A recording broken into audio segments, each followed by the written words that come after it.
Welcome to Journey Through the Gate, your paranormal portal podcast, as we delve into the many questions and wonders brought on by the supernatural experience. What's on the other side of the gate? Let's find out together.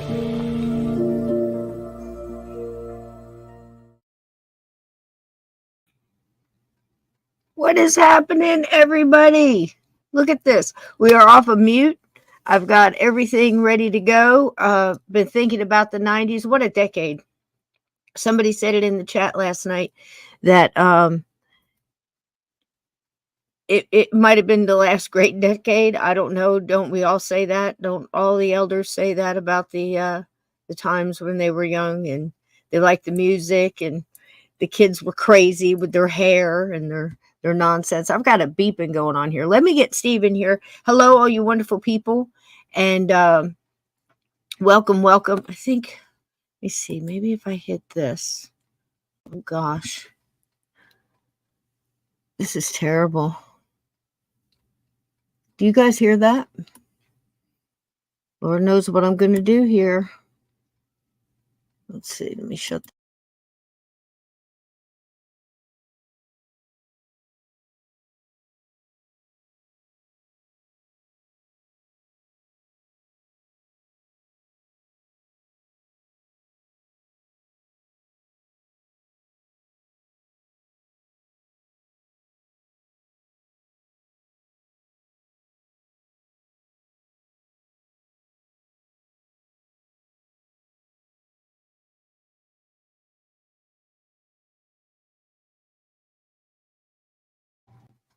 Now, can you hear me? 5 now. Are we good? Oh, wait. 5.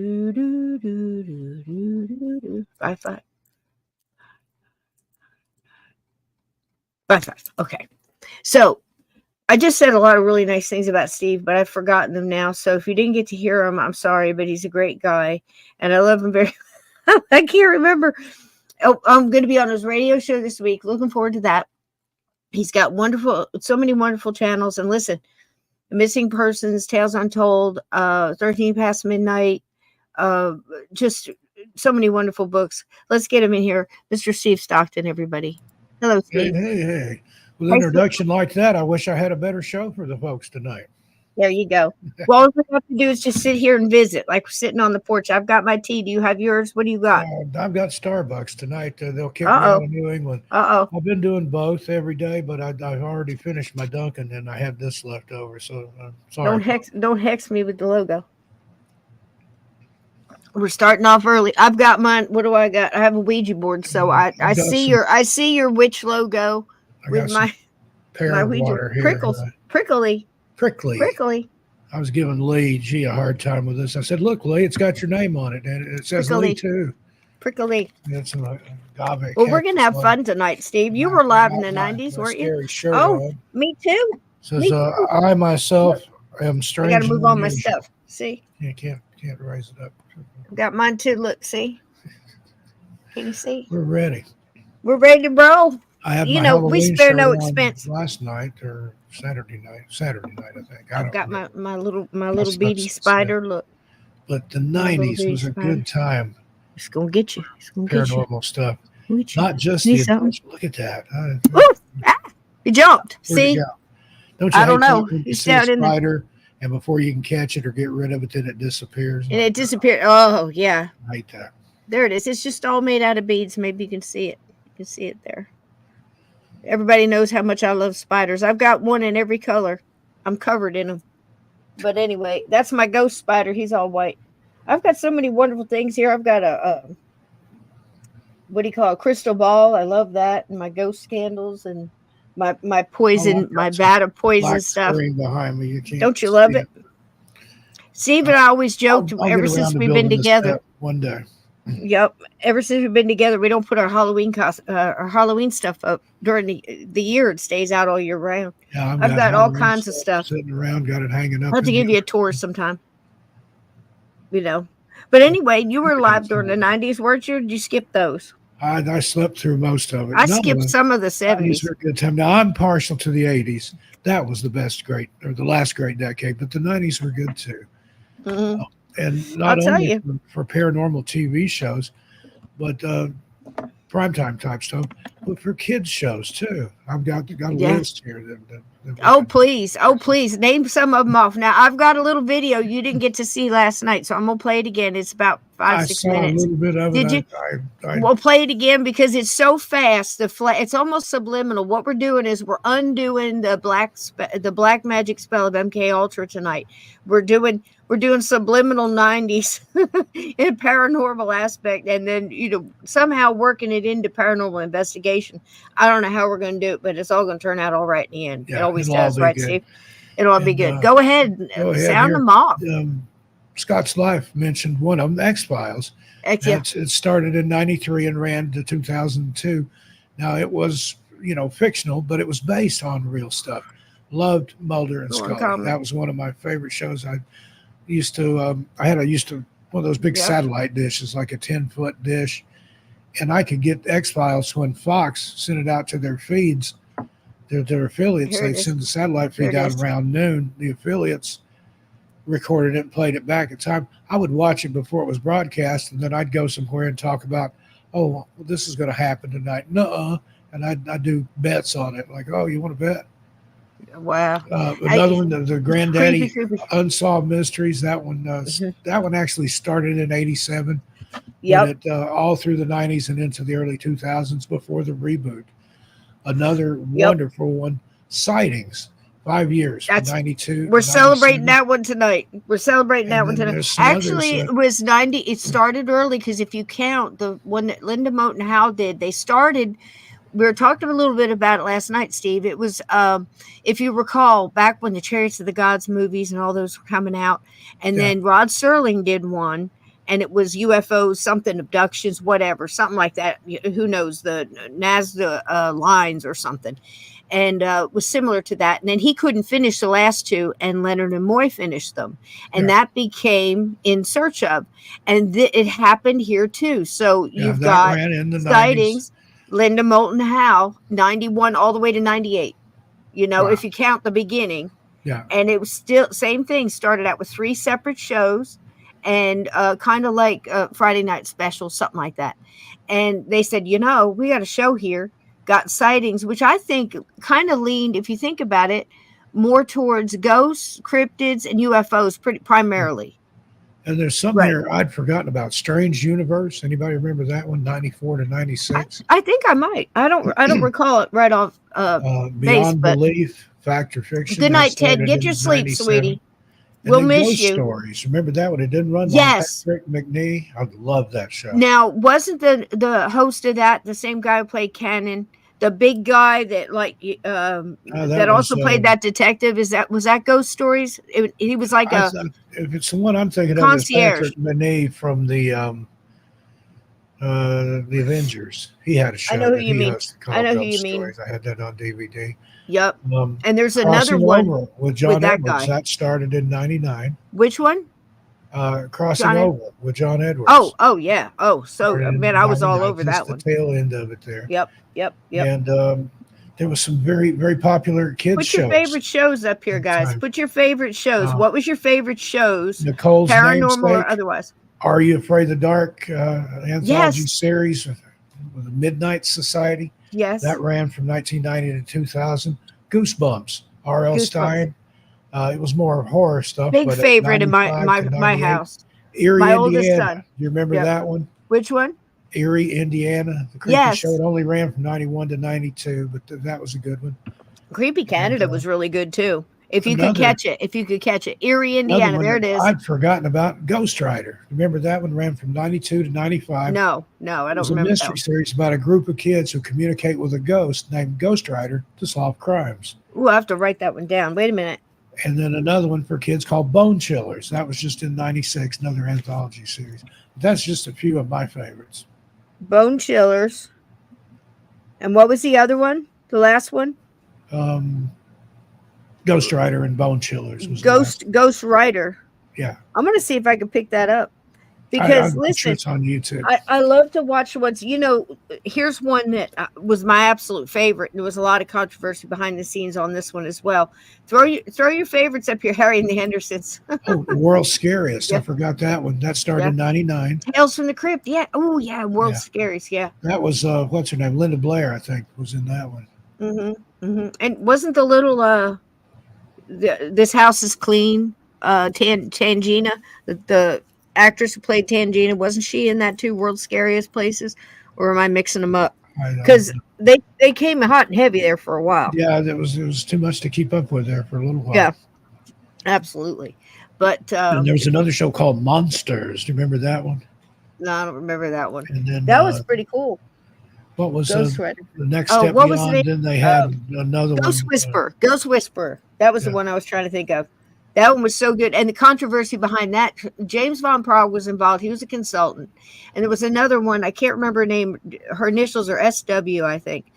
And she's a medium. And it was loosely based on hers. And they used to get in so many arguments behind the scene because the producers wanted to push it, the age-old thing, where once you get past the first season, they want to juice it up a little bit. So there's a lot of battles there. And you know what? A lot of that happened recently on Dead Files as well. Because after a while, you just get tired of like trying to reprove yourself and over and over and over. Look, I'm telling you, there's a soul sucker in the basement. You can stay if you want to die, but that doesn't even release you because he's going to take your soul and just that's it. That's it. She doesn't want to discuss it anymore. And I don't blame people because it's up against the. Well, how do we know? Can we stay for a little while? Can we do this? And then the producers are pushing you to lie and make it crazier and make if it bleeds, it leads, and then it's this might be trying to get help. Tales from the It's Dark horrible. Side. You remember Tales from the Dark Side? Yes, yeah. That's That was another good. one. Yep. And Tales from the Crypt as well. Here we go.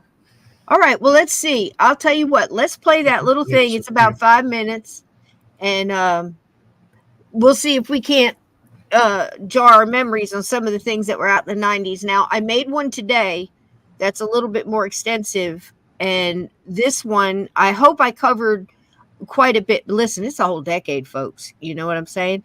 So, just a few things off the top of my head. Listen, this was the end of the Cold War. The Soviet Union fell, okay, in the 90s. You've got the birth of Google. You got the Hubble telescope. Now, here's a fun fact. My half-brother actually was one of the engineers who designed the Hubble telescope. Wow. So there you go. And that's something. And then I've got another one on the other side of the family that helped design the underground city in Washington, D.C. for like 30 years. He knows where all the bodies are buried, I bet. So anyway, but they've done, they suck that right out of you. Men in Black my butt, they just, I don't know, they flip a switch or give you a sugar cube with something on it or an IV or what, I don't know. But listen, we're way past the point of do they screw around with you? Because, Steve and I just on Monday nights have covered so much stuff. It's just like, you ought to be terrified at this point. Yeah. Yeah, absolutely terrified. Or just on the other side of terrified where you're just like, You should be soiling yourselves. you're just, who cares? The raspberries, right? So we have Beanie Babies hit.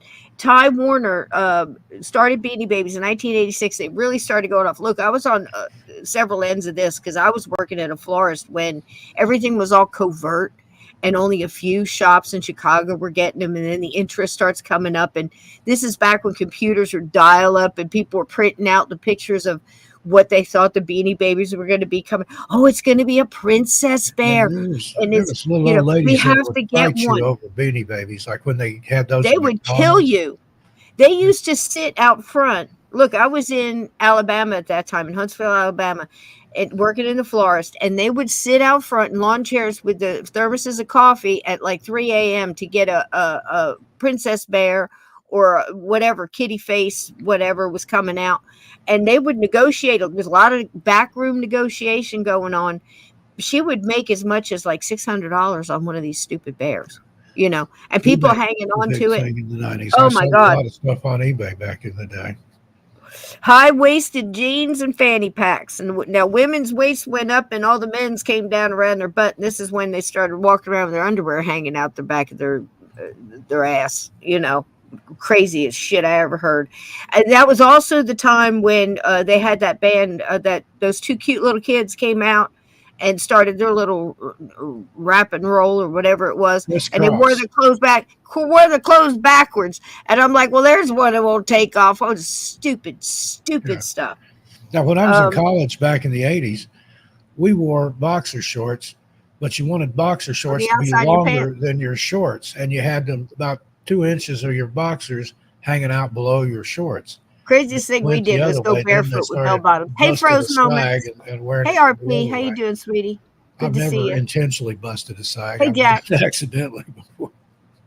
We had bell bottoms and barefoot and love beads and long hair shoes. and mustaches and big hair and feathered hair and bells and with the platform boots. And you were the crazy rock and roll like you never heard before. Classic rock, my ass. That's what rock is. I was so grateful I was an AC/DC fan because they're still going. They've been my whole life as they've played the soundtrack of my life. Their stuff never changes. You can overlap it just like what's that? Those other ones. Every time you play a song, the camel dies. Oh gosh, look at this photograph. Shoot, it'll come to me. Chat, thank you, Nickelback. I want my. If you play Nickelback backwards, you hear a paean to their high lord Satan. But oh my gosh, really? If you play Nickelback forwards, it's even worse. It's even worse. Steven. All right, Gigapets, Furbies, Pogs. Remember these? Pogs. Okay, skateboards, grunge, piercings, and tattoos saw a big surge. Look what I've got on my desk, a slammer. You got a slammer? Listen, I had all boys. Are you kidding me? Come on, we had Pokemon and Pogs and Micro Machines and G.I. Joes, full-size G.I. Joes. Just saying. And, well, not the real full-size. That's a whole nother story. You don't want to hear about my military. Pissed off. I'd be pissed off, too, if I used to be this big and then I'm this big. Let me tell you, that's a whole different show rating right there. I went away for a minute there, Steve. What? I was thinking about soldiers. I'm sorry. After dark. I had the vapors. Okay. Tickle Me Elmo. Yeah, please. Ninja Turtles and Goosebumps, of course. Are You Afraid of the Dark? Blair Witch. Who could forget Blair Witch? Boy, was that something. I love that movie. That was something found footage, with the girl with the snot just crying in her tent. They were still alive. That was lying like bastards. Marketing thing ever. They printed out missing. It's like New Coke. Put them on college campuses.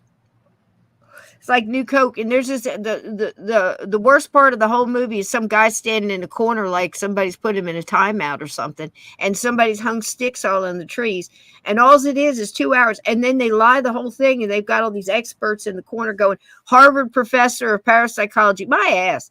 I mean, they just outright lied about the whole thing, and then they came out and said, well, it was kind of like their paranormal attempt at War of the Worlds, when Orson Welles knew damn well good in what he was doing. And then came out later and apologized. So, I got respect for it. It's like do it and what's that thing, Steve, where you do it and beg for forgiveness afterwards and ask for permission first or whatever. I'm all for it, but that's Blair Witch. That's Blair Witch. For permission. Or a friend I went to school with, he prayed for a bicycle and he didn't get one. So he went out and stole one and then prayed for forgiveness. There you go. It's a formula that needs consideration, Steve. I think so. Absolutely. Okay, so here we go.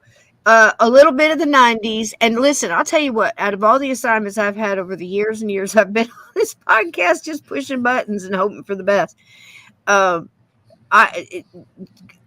music was the hardest thing to come up with because you can't put in creator YouTube. Listen, the inner tubes give you tools, but you got to figure out what they are and what they're used for. So it's hard so if you don't like a song, just wait a minute. It's going to change because that's what happened in the 90s too. So here we go, Steve. If you see anything you like, holler out.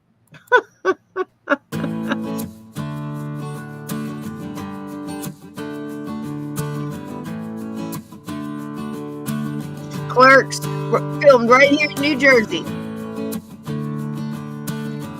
That's the Stephen King movie. Reservoir Dogs, one of my faves. Men in Black. They did a lot for our thing. American History X. How not to. Edward Scissorhands. Tamagotchi. Tamagotchi.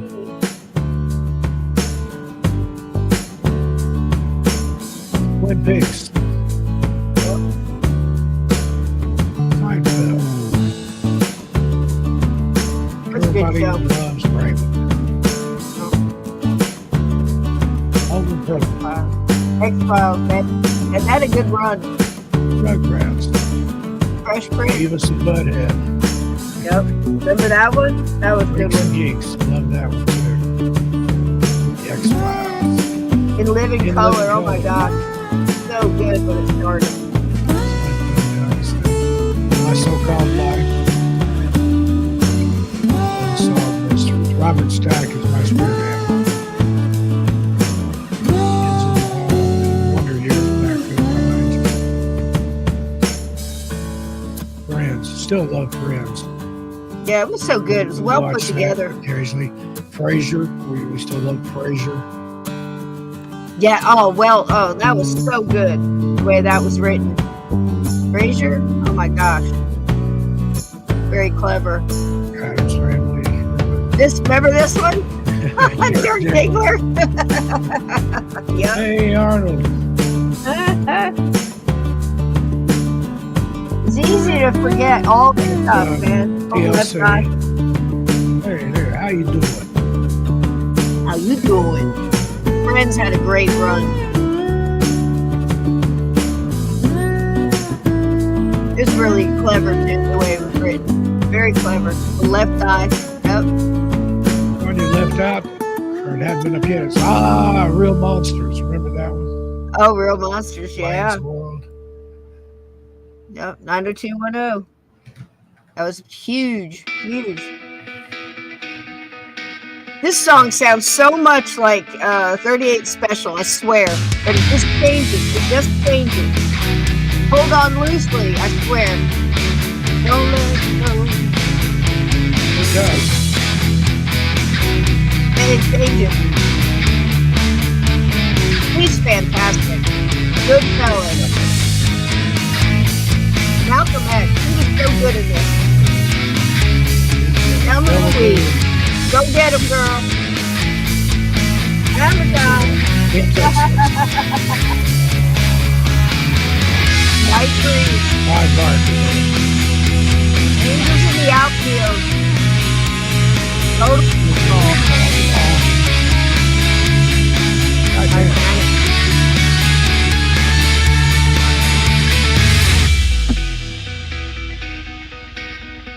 Hold on, Louie. How you doing? Forrest Gump. Yeah, of course. Life is like a box of chocolates. The way he grew up in that 10 years, man. I mean, from that beginning, 92 to Titanic, big difference. Gulp Fiction. She was great in this.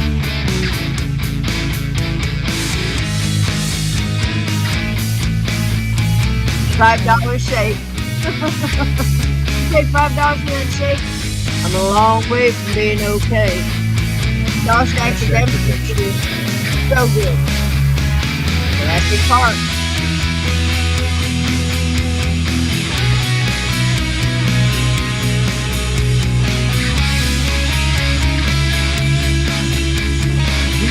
Green.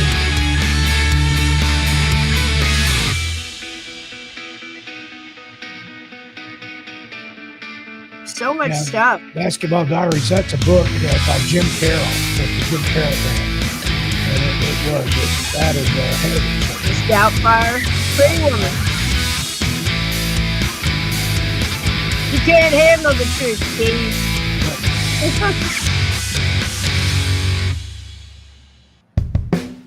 Your Beanie Babies. Beanie Babies. I can't tell you how many of these I've had. Are still working today? I had so many. I threw away garbage bags. I really did. Crazy. We went to the auctions and everything. I need the bear. I need the bear. Oh my God. Blockbuster Video. Blockbuster, baby. There's some Pog. Pogs. There's some Slammers. Yep. Skateboard. All my babies were all in skateboarding. Boy, do I have stories. Skateboard is still right. Yep. Get the chance. There you go. Can't do all that stuff I used to. Carved and bought the hell out of hills. Teenage Mutant Ninja Turtles. Another favorite of the Coles. The Sensei. Kickflip. It. The first version. Turtle Jam.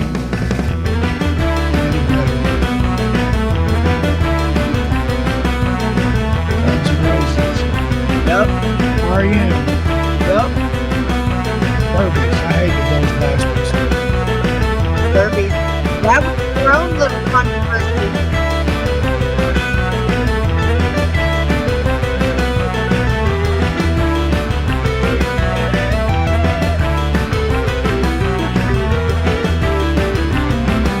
Pickle Me Elmo. That thing was huge. Well, that was a trip down memory lane. How about that, man? There's a video on YouTube of where somebody set fire to one of those Tickle Me Elmos. And as it's being immolated, it's laughing and giggling. Is it laughing? And then it collapses. And it just went, ooh, you're breaking. Skeletal. You're roboting on me, baby. My wonderful internet here. $100 a month for this shit. Well, we got to do it, baby. Waiting on FiOS. Tell you what, every time I get my Xfinity, I'm like, oh, are you joking? Are you kidding me? It's just high. And it's look, it runs pretty good. I don't have too many problems with our tech issues, but I don't blame them. It's pretty strong internet. I've usually got a lot of bars, but it's usually me pushing the wrong buttons or updating at the wrong time, or hey, Lindsay's here. How you doing? Doesn't seem very long ago, does it? Hey, come on in, baby. Come on in, hanging. Madness. It's madness.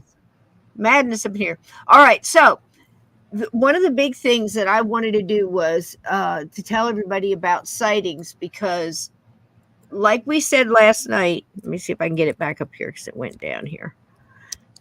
Last night I talked about it. It was kind of trippy the way it came in and the way it grew with the internet. So as you see through that video, everything that changed the tech and things that changed. So we went from like dial-up and big phones to, Leonardo DiCaprio wasn't the only one growing. We were growing in tech. So by the end of when 99 hit, before they got bigger again. It's just real small, big, real small, all that kind of crazy stuff. Beepers. We went through the beeper phase. We went through all that madness. Oh my God. We went through all of the games, from Nintendo to Sega to PlayStation, all of it. Just think of the growth. And in the 70s, Game Boy, the original Game Boy. Yeah. All of that. The what was the PS2, the one that you walked around with, the traveling. We went through all that stuff with the kids. And PlayStation Portable, I think. There you go, the portable one. Yeah. Lynx, that was actually a better system. Sega was a big thing. I remember when Disney came out with Aladdin, the movie. It was huge. And then it went to the game. Dreamcast was the shit. I loved my Dreamcast. That was the first one where you could download the games, burn them to CD-ROM. And hello, Grey Wolf. We love you, baby. How you doing over there? She makes the best sausage, I'm telling you. I see all the pictures on the social media. She's a wonderful cook and just always doing fantastic stuff like that. Just, stuff you wouldn't think, hey, I've never done that. Yeah, I had all the weird stuff that I put my hands in. I had an Atari 2600. I had a ColecoVision. Yep. Before that, I had Pong. I had Sears Telepong. Yep, and Atari. Oh gosh, all this stuff. All right, so the reason that I wanted to talk about Sightings is, like I said, it's basically changed. Look at here. This whole time it's on. Here's this little thing here. So it starts in October of 91, right? And it goes all the way through to 98, December of 98. Now, some of that is, syndication or whatever. But here's the interesting little story here. And I thought Steve would be interested in this as well. Sightings is an American paranormal and news television show that first aired in the 1990s. The show began on October 17th, 1991 as a special titled The UFO Report Sightings. Now, they were heavily leaned into the UFO stuff. It was followed up by the follow-up reports, Ghost Report, and Psychic Experience. Those are the three I was talking about that started the whole thing. The creator and supervising producer of the initial episode produced by Paranormal for Fox TV was Linda Moulton Howe. One of her episodes was A Strange Harvest, about the worldwide animal mutilation mystery linked to extraterrestrial beings. So there you go. I mean, that just tells you a lot about the show. Similar start, Steve, to the In Search Of, and with the Rod Serling collab with Leonard Nimoy, kind of. A lot of that was due to Rod getting sick and Leonard taking over, but they did cross paths. So I thought that was very interesting the way it all went through, because if you think about those times from 91 to 98, and you think of all the things that we just saw that we were looking at, of how everything evolved and what was taken over. Music was going every direction, from hip hop to, from Boys in the Hood to, Eminem, all kinds of stuff. Yep. Pearl Jam, bands, Nirvana, all of this was all just blowing up all over the place. So similar to in the 70s when punk, and you had punk and heavy metal rock and acid rock and country rock and pop, and you had Dan Fogelberg and Judas Priest all at the same time. Same here in the 90s. But you had that, like the Seattle Sound, they called it, didn't they, Steve? Yep. Grunge.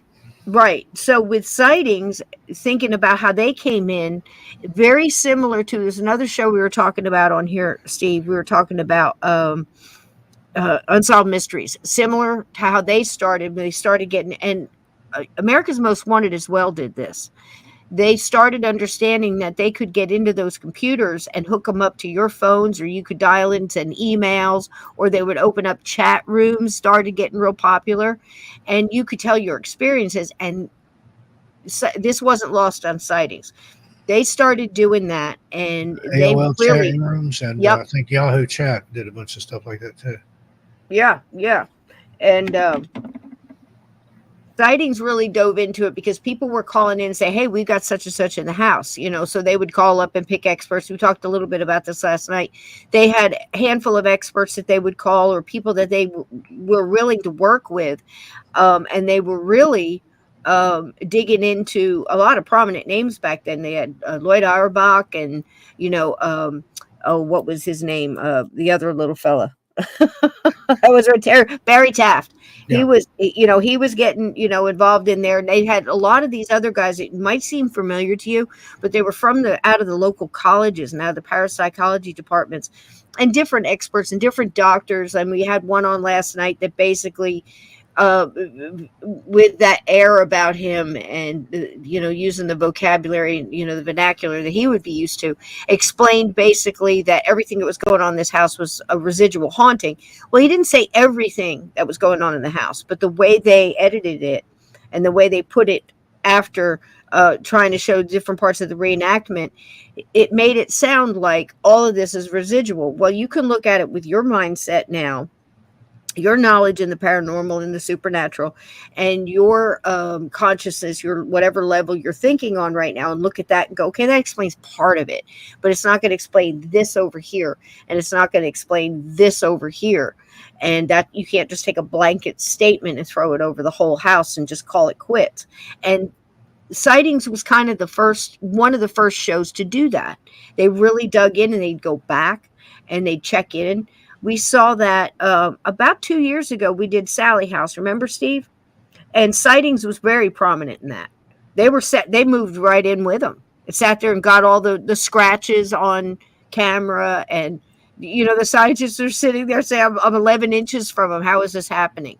And they're trying, you could see the trying to process this supernatural thing happening right before their eyes. That was Sightings.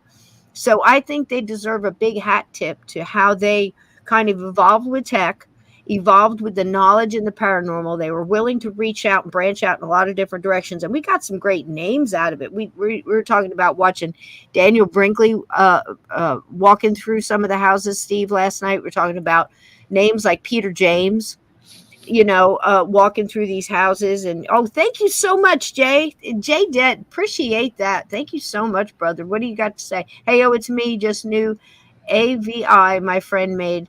Hope you are all well. I thank you so much, my friend. Welcome in, appreciate it. Goes right into the show, and I thank you guys so much for that. And if you haven't got a hey penny, listen, a like will do.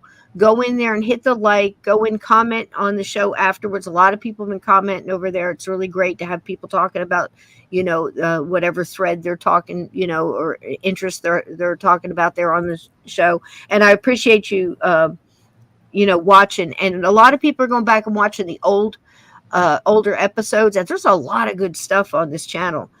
People coming in and talking about everything from animal communication to axe murderers and true crime, and who killed Marilyn and who killed JFK and gosh knows what else. So go in there and dig. We've got Bothell House and all kinds of wonderful people that I wouldn't hesitate to call expert in that field.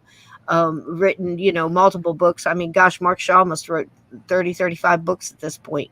All of them very deep, researched, intricate, intelligent books. So go in there and look at those episodes. So anyhow, Steve, that's why I really like Sightings. Now, out of those shows, there was a couple of other ones like That's Incredible that dipped their toe in the paranormal cryptid.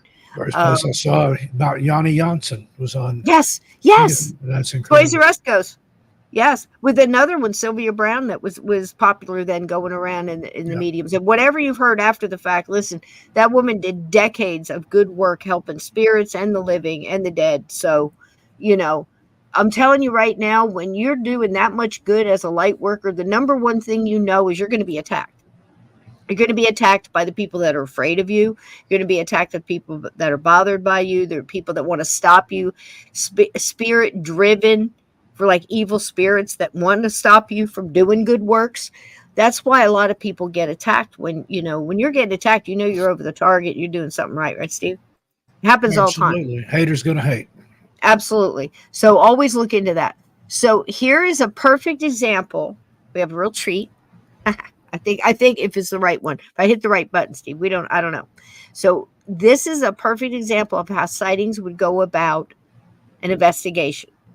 And Tim White is the host. And I spoke on last night how he had this ability, Steve. He would, when he was speaking on it, he tried so hard to be an Edward R. Murrow, you know what I mean? And here he is, he's talking, and no disrespect, I mean it with all due respect, but he would try so hard to be that fence rider, and every once in a while you see like the little corner of his mouth, like something like really crazy came out. You'd see like the corner of his mouth, those micro expressions where he's like, yes, you're right. But he was always very respectful about people, especially people that were experiencing hauntings, and especially after he walked with Peter James through Alcatraz. He was not experiencing any of the visuals or the sounds or things, and as he expresses in this clip here, but he definitely felt something. And what he really felt, and it showed, was admiration for Peter James, and I think also the emotion that went with some of the things that happened there at Alcatraz. So Tim White was terrific. And y'all have to know how much I love Peter James and his wonderful stash and the colorations. The only man I know that white hair and solid black on his face, but he made it work, Steve. Are you ready? Let's roll that bean footage. Does Mulder need to roll a cigarette? Are you good? Nah, he's good. I'm going to get some tea. I'll be here. I just got to go get some hot water. All right, here we go. The Lamonises still fear the unearthly phenomena in their home. In the coming weeks, we'll return to Dallas for an update. That start. Here we go. Welcome to Sightings. I'm Tim White. We begin a new series of investigations tonight with a trip to Alcatraz. Since the world's most infamous prison was opened to the public in 1973, some visitors claim to have felt the ghostly presence of long-dead inmates. Well, Park Service officials won't comment. So, along with the Sightings investigative team, I went to Alcatraz. Go to Gettysburg and ask somebody. somebody. There's a strange pull you feel viewing this imposing outpost from shore. It was once the toughest prison in America, home to Al Capone, Machine Gun Kelly, and the Birdman of Alcatraz. It started in the 1850s as a military fortress defending San Francisco Bay. We're in the guardhouse, built in 1857. It was intended to be used as a defensive point. There was a gun that would have been mounted here, but it never got used. Instead, this was turned into the first cell block on Alcatraz in 1863. Insubordinate soldiers were locked away in tiny cells, measuring only 3 by 6 feet. They were beaten, chained to the walls, and forced to endure hard labor on the rock. Alcatraz boomed, and by 1909, the cell house that dominates the top of the island had been built for the incarceration of military prisoners. Alcatraz remained a barbaric military prison until the 1930s, when social upheaval reached a peak and mobsters ruled the big city streets. The Justice Department requested that the military surrender the island, and Alcatraz was transformed into a maximum security prison, the last stop for America's most hardened criminals. The monsters of society were stored here until 1963, when the prison closed. Alcatraz was open to the public in 1973 and attracts 4,000 tourists a day. There are reports that Alcatraz is haunted. Could the pain and suffering endured by prisoners at Alcatraz still exist today in the form of ghosts? When you walk in, it's really dark and it's very cold in there, and I got the chills and I had to leave. I didn't like it at all. Normally I don't believe in ghosts, but in a place like that where there have been so many violent deaths and the kind of people that were there, you know, it's quite possible. I think it's a natural idea that when you come onto the island, you're going to be experiencing something a little special, you know, a little extra. Sounds of a cell door closing, somebody appearing and then disappearing. Those type of things would really send chills up your spine. Ray Polo, a former Park Service ranger on the island, claims many ghostly encounters have occurred. But for the past 19 years, the Park Service has refused to talk about reports that Alcatraz is haunted. Official policy about ghosts on Alcatraz is we would say that, in effect, well, maybe things had happened, maybe they didn't. It's just something that it wasn't officially sanctioned. Are there ghosts on Alcatraz? We asked nationally renowned psychic investigator Peter James to spend a night on the rock. I walked with Peter as he tried to communicate with what he calls entities inside Alcatraz. I think this is where Tim becomes a believer. Peter began to hear what he felt were the voices of tortured spirits. Alcatraz was a place that drove men mad. Military prison. They're in pain, and I'm in pain, and there's blood here. They couldn't break out of the prison.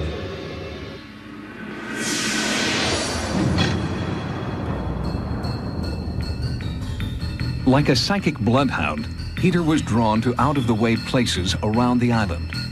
I know little or nothing about Alcatraz other than what I learned here during the past 2 days that I've been here.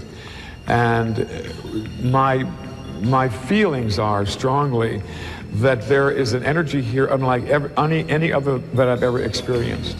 Peter claimed to have little knowledge of the history of Alcatraz. He said he let the spirits guide him, and they led him here to an area known as the Citadel. This particular one, I feel there was a loss of life here. And this man was a sergeant, and this is an American life that was lost in this particular cell.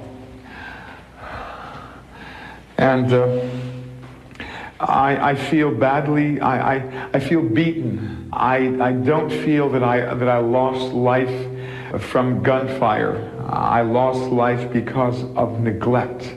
I was neglected. I am responding to, there's a definite sense here that I'm hungry, I'm thirsty.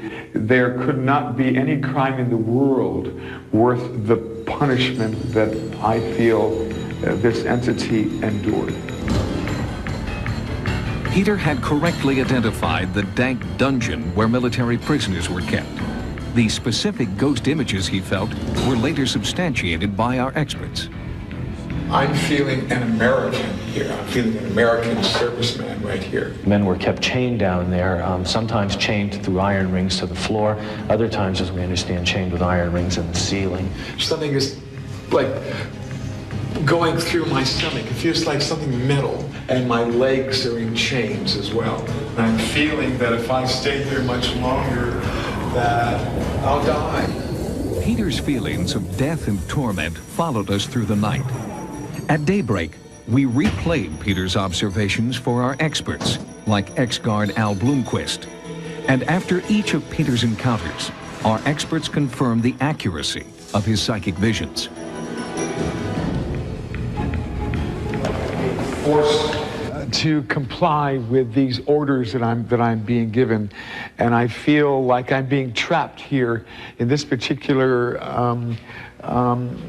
area. We were told there's trouble on the rock. On May the 2nd, 1946, 6 inmates with other lesser accomplices decided to blast their way out of the prison. I feel like I'm being thrown into this cell, and I'm being thrown into that cell. During that time, they gathered up 9 officers, put them inside of cells to be used as hostages. Who are the people in here? 4 or 5? Are they prisoners? No, I am a person of authority.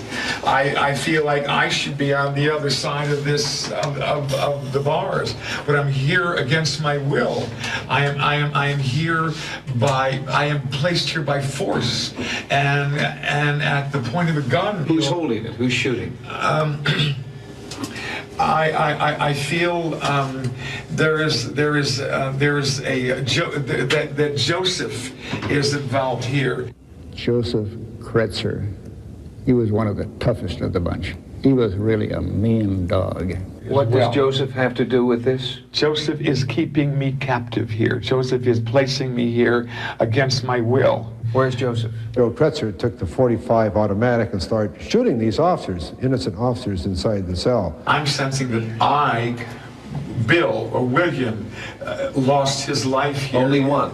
Only one. 4 or 5 here. There are 4 here, but others are wounded. But I only feel one loss of life in this particular place. Whose voice are you hearing? I'm hearing William. There's a Bill or William. William Miller later died in the hospital in San Francisco.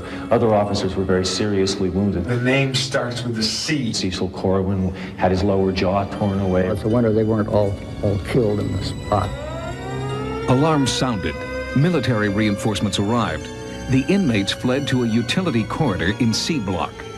46 years later, Peter James led our cameras to the same, now dark, corridor. Peter, you've sensed a lot in there. Yes. Why don't you we have an infrared lens on the camera, why don't you go in there with the camera and see what you can do? I would like that. I would like that.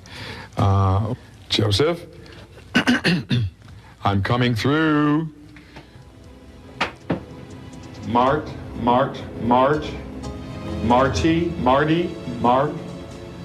give me a better verification of a name. Marvin, is that Marvin? Marvin Hubbard died in the utility corridor of C Block.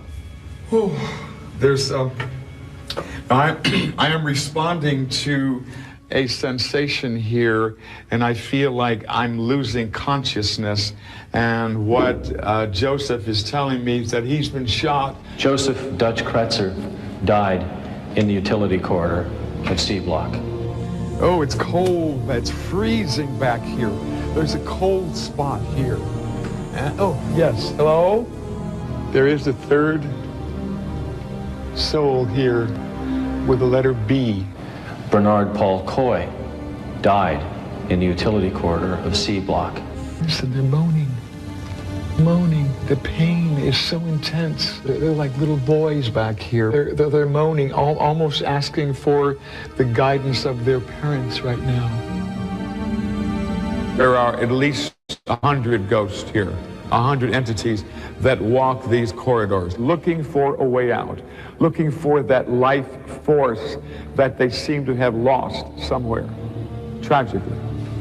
I can't really say that I'm a believer myself, but like many people, I guess there are some things that just simply are unexplained.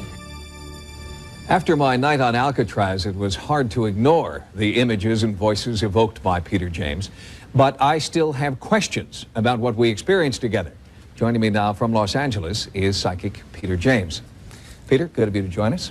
Thank you, Tim. Nice to have you here. We were together there that evening, and people who see the tape might wonder, is this guy for real? I don't believe it. It looks like he was making it up. He probably memorized a book. He talked to the guards. He went there half a dozen times. How do you answer that? I had no prior knowledge other than what the general public knows about Alcatraz. We were there together. I tried to be as open as I could through those hours. And as I told you at the time, I didn't hear the voices. I didn't see anything. I didn't sense what you sensed. Does that say something about me or about you, the differences between us, or does it say something about the entities? They don't choose to speak to you.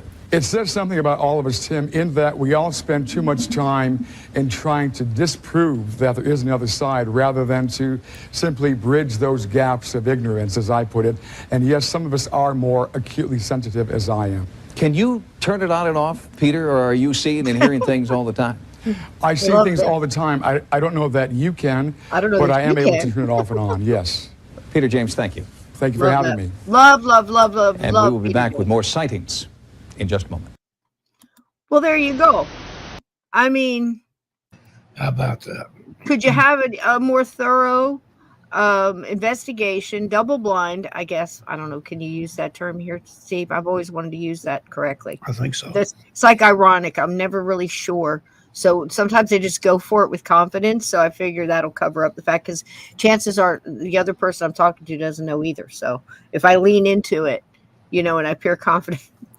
So I'm just saying the most thorough, listen, they've got the equipment for the time. They're using infrared. They're, I don't know that I didn't see anybody with EMF meters and stuff yet. Who's to know? But anyway, they put forth the fact that they were there for a couple of days. Now, Peter goes in there and stays there. Can you imagine what it took? You put yourself in his, mustache for a minute, right? And think about what it was like for someone that open and that talented and that had that much abilities, that much in tune, staying in a place like Alcatraz.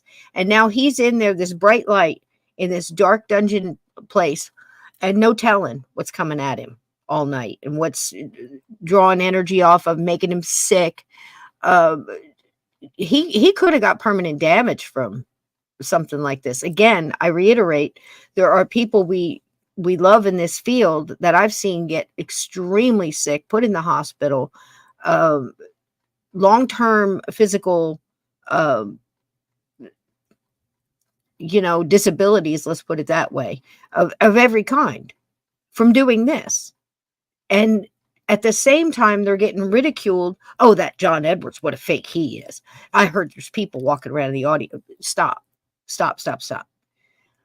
First of all, you'd have to know the person, and you'd have to know them well, and you'd have to know their character, and you would have to know their bank books. You would have to know everything to really know if a person was doing this because they loved it, or they're doing it for the money, or if they love it and they're doing it for the money as well, and they're still very talented and still helping people accidentally, whatever.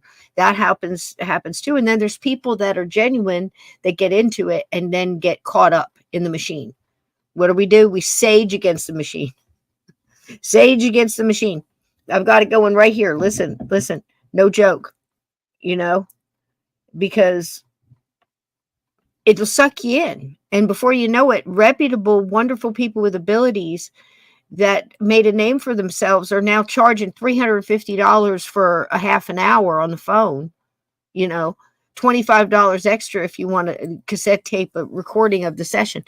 And that's not, unheard of. It's a lot higher, and of course more common to be lower, but I say it like that for the effect, not because it's not true, but because it happens, and they get caught up, and what happens too is they start getting hangers on, they start getting an entourage, they start getting a car they got to pay for, and somebody else is, paying their rent on their name.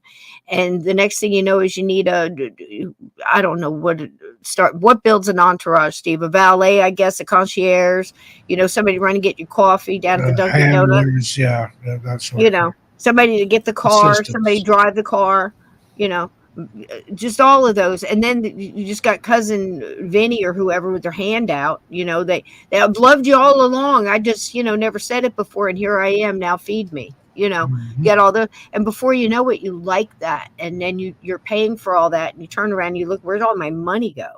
And you're paying for all these schmucks and these parasites, and you like the attention. And I mean, I guess that ego drives you that way. But the same thing happens to psychics and people with abilities and mediums.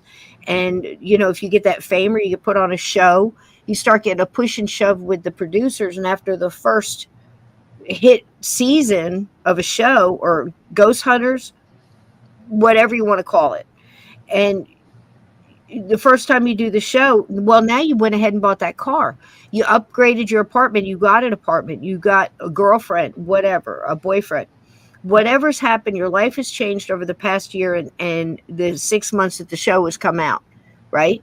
So you're willing to do a little more when the producer says, hey, I'm going to knock on the wall. Look, we need something to happen here. We're going to lose viewers. I need to knock on the wall. I want you to react to it. You don't have to say, all you have to say is, did you hear that? And we'll just do that 30 times. And before you know it, by season 3, they got some ghost on a string pushing it down the hallway. I mean, just, you know what I mean? I mean, gosh, can they milk this stuff anymore? I've listened to the guy about a Bigfoot said the same thing you did, Steve. It's like, from 1970, we're still talking about the footprints in the concrete. We got to get to the next level here. Yeah. For Jeez Pete's, right? What do you think, man? I'll shut up. You tell me your thoughts. I agree. It's just, it's a lot of it now is infotainment. It's all about there you go. The personality. Thank I won't you. mention any names, but Zach Bergens, people like that have an ego, that are in it, obviously, for the money. And I think if they were into it originally for altruistic purposes, that changes once money, and a lot of money, becomes involved. Then you sellouts. Yep. I agree about the Ramones. Listen, here's a quick story. Mario played down at CBGB's. He was in the Big Fat Pet Clam from Outer Space. So Big Fat Pet Clam from Outer Space. Talk about your band names. So he was in this band. He played keyboards. And I don't know what you call it, kind of alternative. There's really not a name. You just have to hear it. They were kind of they're online. They're online, but kind of punk. They fit into this whole thing. So they were at CBGB's, a famous little bar in New York, which was an absolute dive. I can't believe people eat the chili there. Are you serious? Ugh. But anyway, moving on. So all these wonderful bands that play there, and bands that weren't so wonderful, like the Dead Boys and things that people just popped out of nowhere and showed up and played, and yeah, rah rah rah. But you got famous, It was one of those bars, Steve. It's like, Brown's Cafe or whatever that is. People go and sit and have a milkshake, and next thing you know, they're a star in, Metro Goldwyn Mayer, movies, whatever. So anyway, it was that kind of a place. So the Ramones used to play there all the time, and so did he, and Blondie, and just you name it. And the Ramones were really big up and around here. And I can remember my best friend, her sister worked for a radio station. And she used to bring home every once in a while, once every couple of months, she'd bring home a stack of albums, and she'd make us listen to them, and she'd give us whatever. And then we'd take and go to the movies, $5, $10, whatever. It was big. It was big doings back in the day. So he'd buy a lot of cheap beer with that. So we'd sit there and listen to these albums. He said, you can't just listen to one song. You got to skip over, flip it over, listen to 3 on that side and pick. So it was a big deal to sit there on the floor with this portable stereo and listen to these demo albums. And here's the deal. We'd each pick 10, and she'd take that 20 out of that 50, whatever. And she'd take it in the next day. We're basically doing her homework for her. Because she'd take it into her boss, and those are the ones that they'd slide in during the day to announce new bands or whatever. And they'd already been solicited, but these didn't get the heavy marks. This was like the filler stuff. So I'd listen to all this, and there was one time I listened to all these albums. The only album I had in my hand at the end of it was the Ramones. I said, these guys are going places. All that stuff is junk. You know what I mean? It was so funny. I'll never forget it. And sure enough, I want to be sedated, was on the lips of many a teen back in the day, right, Steve? Oh yeah. Yep. Oh my gosh. The memories. What a band. All right. So there's that. So sightings, as you see, they're thorough, and they tried to be. They were testing things out. They were testing out the waters. They were testing out experts, Steve. And again, we hesitate to use the word, but advisors, people that they would go to consult and say, hey, look, we've got this. What do you think it is? And you could see in the beginning, especially the first, like maybe 2 seasons, they were really testing the waters on this because they'd have somebody that, was a little bit too wackadoo, whatever, and you wouldn't see them come back, or they'd just get a local. And of course that, house was done, or that investigation was done. They'd move on to another state or whatever, because they started to get a really widespread, reach, because they're on this damn internet that's new. And like Steve said, these, they're reaching to, what was it, Yahoo and all these different things. MySpace was just getting into the end of the 90s. We had all of this kind of stuff, social media coming through, people sharing stuff and information, and people who didn't have a voice before could call in to this show and say, I've got a demon that's biting my child and I don't know what to do. And we just saw that show last night, Steve. Gosh, I mean, it's so easy it seems to roll off the tongue, but imagine being a parent and you're laying on top of your child. They're saying, make it stop, Mom. And you can see them getting scratched. So you throw your body on them and she can feel them getting bit underneath her. It's going right through her or in between her or whatever. I can't explain this phenomenon, but it's not the only time I've ever heard it. So is it manifesting this, so therefore it can go through all of the things that make our physics mind go, just warps it instantly, right, Steve? Yep. Crazy stuff. So are you ready to look at some more? Yeah, let's see some more. 90s memories here. This one's a little longer than the last one, but hey, John Killer, it was my labor of today. I promise you, all day in PJs. They were lovely, by the way, and made this video for you. And I have not even scratched the surface. Do you hear me? This is a decade that was doing things. They were going places. Listen, I was a mom. I must have had, so many of these memories, but it's a span of when my kids were, one of them was born in 1990. So his growth the first 10 years was this decade, and the oldest one had a couple of years on him, so he was into like the Goosebumps and the Pogs, of course, and the Pokemon and all of the games. And when you could download songs on Napster, I thought that we were going to break the internet. And what was that thing, Steve, with it would cost you for every text. Do you remember when the phone started coming out and it cost you for every text, and you could ring up your bill because you had a conversation? Do you remember this? Yeah, that time? That was a rough time for the oldest.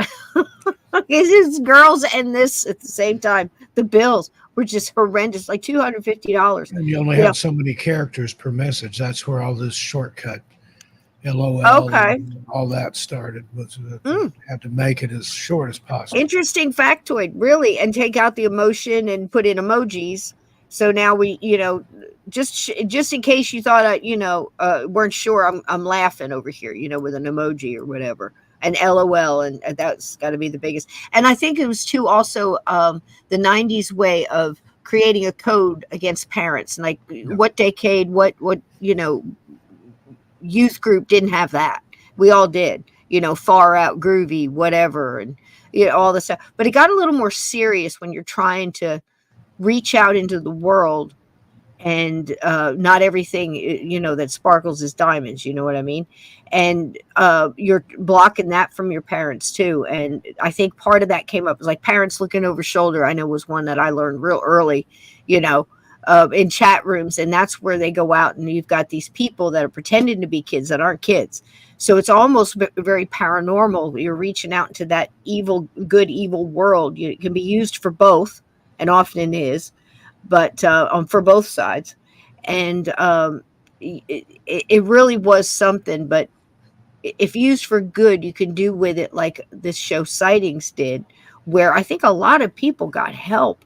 Not just if they didn't go in person, because they would go and they would stay 3, 4, 5 days. They were that epitome of the movie Poltergeist, Steve, where they call up, they get the university, and the university brings the kind lady that calms everybody down. It's kind of in charge of everything. And you've got your university students in the AV department all grown up, and they've got all their night vision cameras and their stuff and their doohickeys and their equipment and their microphones. And hey, Jim, welcome in, honey.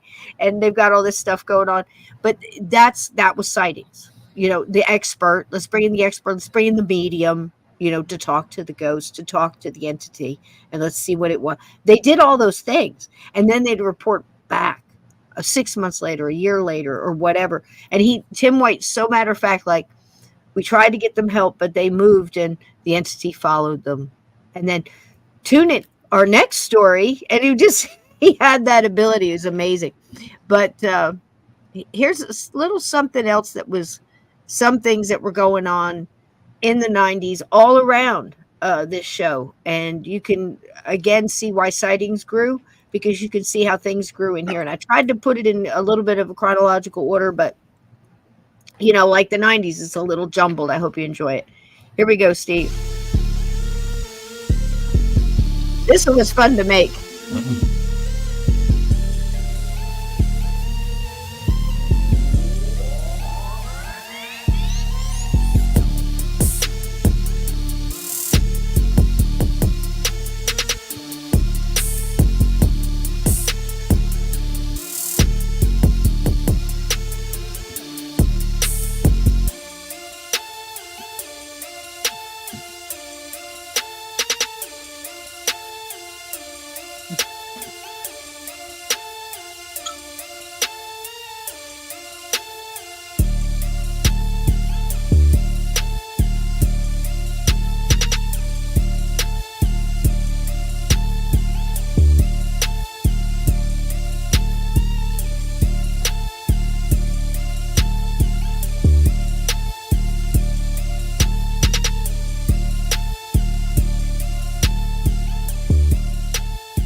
There it is.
American Pop was amazing. Go see it.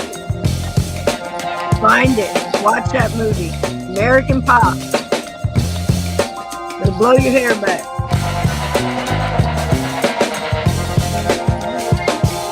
Oh, Kurt, man.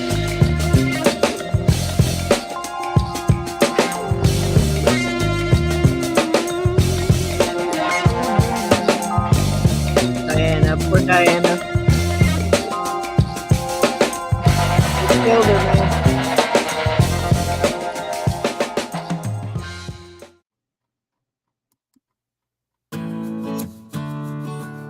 Capri Sun. Rice Krispie treats.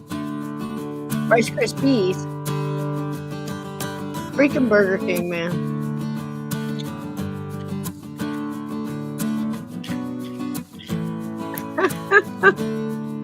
Beanie Babies! Son of a gun. Soccer Bopper, Steve. Sonic the Hedgehog. Golly. Power Rangers. Pop. I heard he was a bad dude.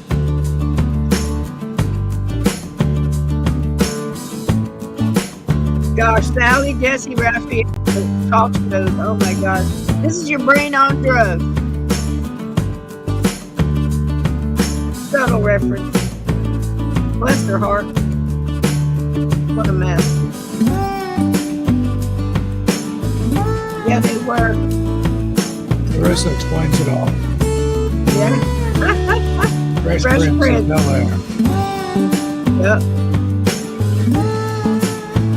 And these young free souls, man. I'm glad I got to see my sons do that. They were good. Probably still are. Macarena. Did you do the Macarena in the 90s, Steve? I did not. I did not. I was aware passed. of it, but I abstained. I did a hard pass on that. I had a little Beavis and Butthead, though. I may have known Beavis and Butthead in the 90s. Fire, fire, fire. Cowabunga, dude. Cowabunga.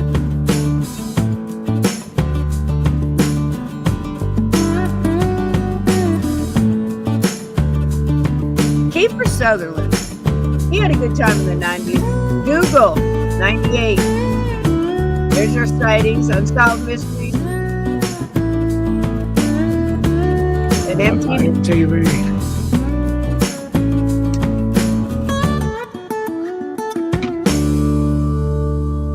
Go to Blockbuster and pop one of these beauties in. It, the first rendition, first edition, Batman. She was wonderful in that. She was wonderful in that movie. He was too. I saw that in the theater. Pokemon, Clinton and Peach. Bill. What are you doing? We have the dress, Bill. Aladdin. Make a wish. That's when Shazam came out too. I know what I saw. Mandela effect. Lion King. Hakuna Matata. Hakuna Matata, y'all. Hakuna Matata gatekeepers. Now look at him. 94. Look at him. And at the end, you see him in Titanic. Blows your mind. Just a few years. Pennywise, best Pennywise ever. Hands down, Miss Doubtfire.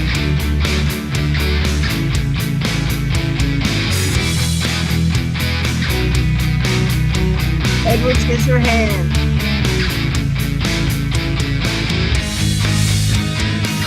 Columbine. Scream. Men in Black.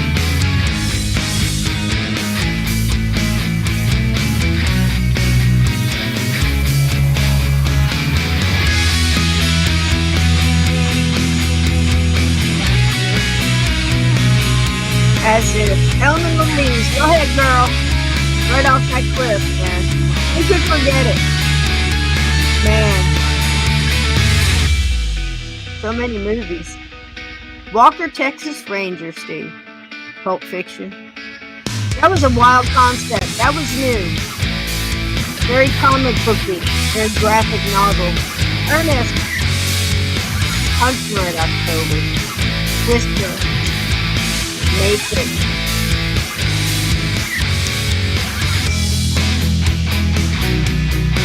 Jurassic Park.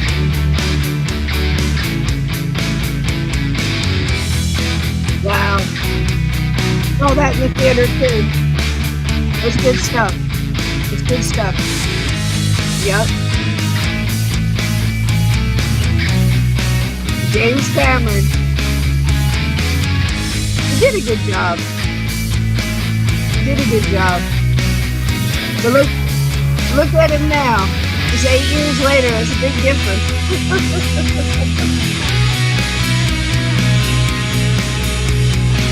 Remember this big one? Yep. Forget. That's when it came out, man. Whoa. That poor kid. I see dead people. Put it in the dictionary, paranormal dictionary forever. Forever. I see dead people. They're here. Watch that AI, folks.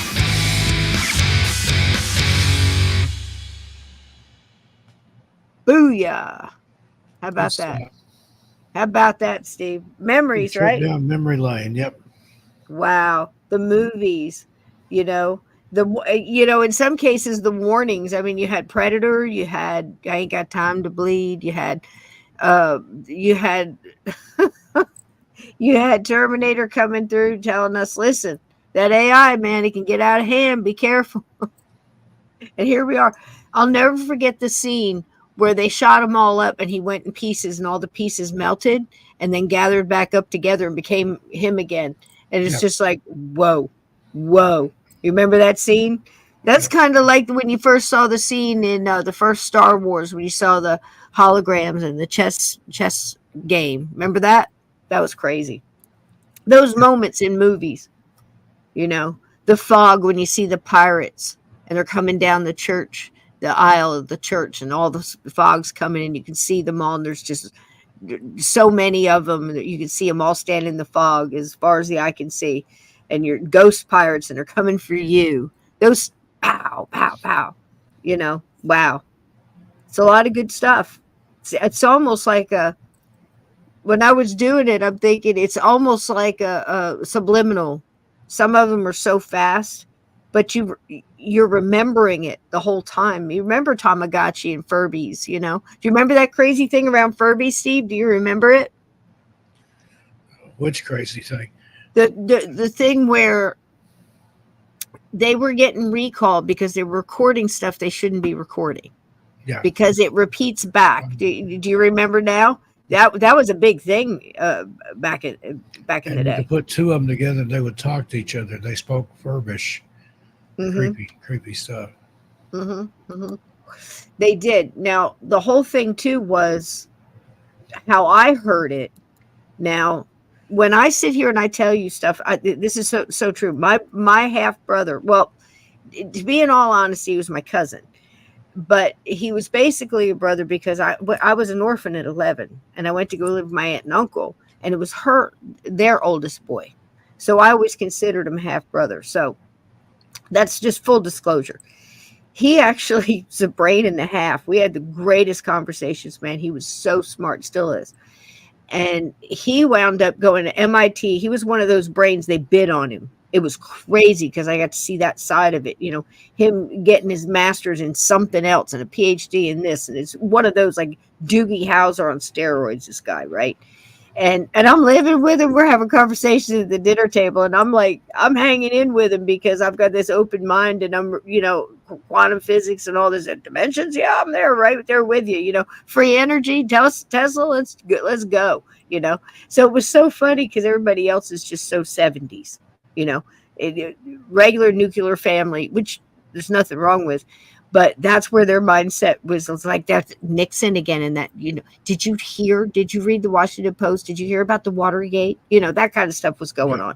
They had Patty Hearst, and we're talking all kind of strange stuff. I learned a lot from him. He actually helped design and had worked on for probably a decade or more the Hubble telescope. And it's just wild to have those,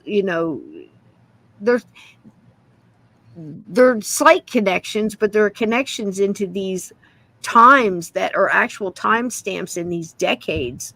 Like I know people that were in such and such a war and such a a mission or whatever. These timestamps, Steve, we all have them. When I look back at that and I look at the when Titanic came out, I remember waiting to see that movie, looking forward to it, because everybody knew about it in our family, the whole thing, from what kind of dishes they had in what steerage and first class, the difference, the White Star Line and all that. So it was amazing when that came out. What of those movies do you remember looking forward to seeing and you went to go see in the theater in the 90s? I was really wanting to see Terminator 2. I think that was the last movie I saw at a drive-in. It was in Kentucky. I was on a road trip. Really? And the drive-in up there was showing Terminator and Terminator 2. They showed T2 first. So I watched that. Didn't stay for the original, but Sarah Connor and all that. Last time you were at a drive-in. Hard to believe that's been 30-something years ago. Yeah. I've always felt like her. I know it sounds so weird, but I'm going to be honest with you. When I saw the movie, I had no problem relating to her character. And the whole thing coming down. Listen, because Sarah Connor was a badass. It was just, and it was so well done. The whole thing was so well done because I was a mom of boys, and I always had to get into, like, we had to be into these things. We had to be into the gooey and the gross and the wormy, slimy things and the wild stuff and and I was all in. Listen, one of the best Christmas mornings I ever had, they got a bunch of GI Joes and stuff and real stuff, with the grenades and there's just so the weapons and the whole spiel, and very World War II looking, and they knew the difference, and they were very into that, and they each one had their own war that they kind of leaned towards, learning about, researching. My oldest was very into World War II and Civil War, and my youngest was Civil War and and a couple other ones. So anyway, everywhere I looked that Christmas Day, I'm making a big Christmas Italian dinner, the lasagnas from scratch, from sauce, soup to nuts. I made the sauce, the whole shebang, this whole sausage and peppers, the whole 7-layer lasagna, the angel hair pasta, the salad with the fresh mozzarella in it, and just the whole works, right? And everywhere I'm looking, there's a GI Joe with something pointed at me. I got Claymore mines aimed at me. I got all this stuff, and they would giggle. They had a blast when I'd see it. I go, just make them laugh, and they'd come and get it. And the rule in my house, it was so funny because I had my own GI Joes. And the rule in my house, how I taught my sons to keep track of their stuff, was to say, whatever I find that belongs to G.I. Joe, if I find it, I keep it. Because I have G.I. Joes and I respect this stuff. So if you want to keep your stuff, you better pick it up. And I would keep them. I had so many grenades and stuff, and I would trade them, for like chores and stuff like that. I know, I was a terrible mother. I was a terrible mother. But I had a collection, my friend. I still have them. They're sitting up here on the shelf. Yep. One of my prized possessions is one that looks just like me in the BDUs and the outfit I wore in. Is amazing. GI Joe, look at that red hair, all tight, ponytail in the back. So that's crazy. So anyway, yeah, just looking back at those memories and the Tamagotchis. So the Furbies, I was telling you about the Furbies. So from my vantage point, I'm in a place in Alabama. It's kind of surrounded with space tech and things. I don't want to say it, but that's where I was. And I knew people that worked in certain offices. And I was very close to, and that's why I brought up my brother being attached to him and having a connection there. I had a connection in this area as well. And it is a very well-known agency that delves into the psychological aspect of maybe, say, experimentation and weaponry and the human mind and the aspect of of being able to maybe somehow control those things. Are you picking up what I'm putting down? Are you tracking me? So they worked for this agency, and they used to get real loopy. I could tell, like, when they had a hard week, and it wasn't just we're overworked. We're doing things, and we're doing something that's probably important that shouldn't get out. This is the whole time when things like programs, like severe programs, like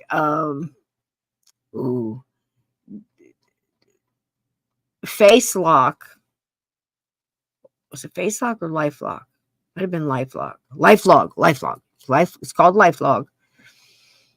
And it shut down in this agency at midnight on a certain date. Can't remember exactly the date. And the next morning, Facebook started. That's the agency I'm talking about. So this person works there for high up, so sees things that they shouldn't see. And I swear they're either piping stuff in the office or putting stuff in the coffee at the water cooler or something, because they would get really freaking ditzy. And it would get ditzy at certain points when you'd like mention something. They'd start to talk about it, and then all of a sudden they would just like kind of shut up, like somebody threw a switch somewhere, and they would just start talking nonsense about it. It made no sense, and their sentences wouldn't connect, much like I'm doing now.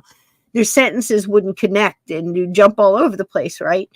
So anyway, this person comes home with the Furby. They went and purchased a Furby, and for my kids were included in this purchase. And they were so excited because it's impossible to get a hold of these little bastards. It was Tickle Me Elmo on steroids. Trust me on that. Trust me on that with a bullet.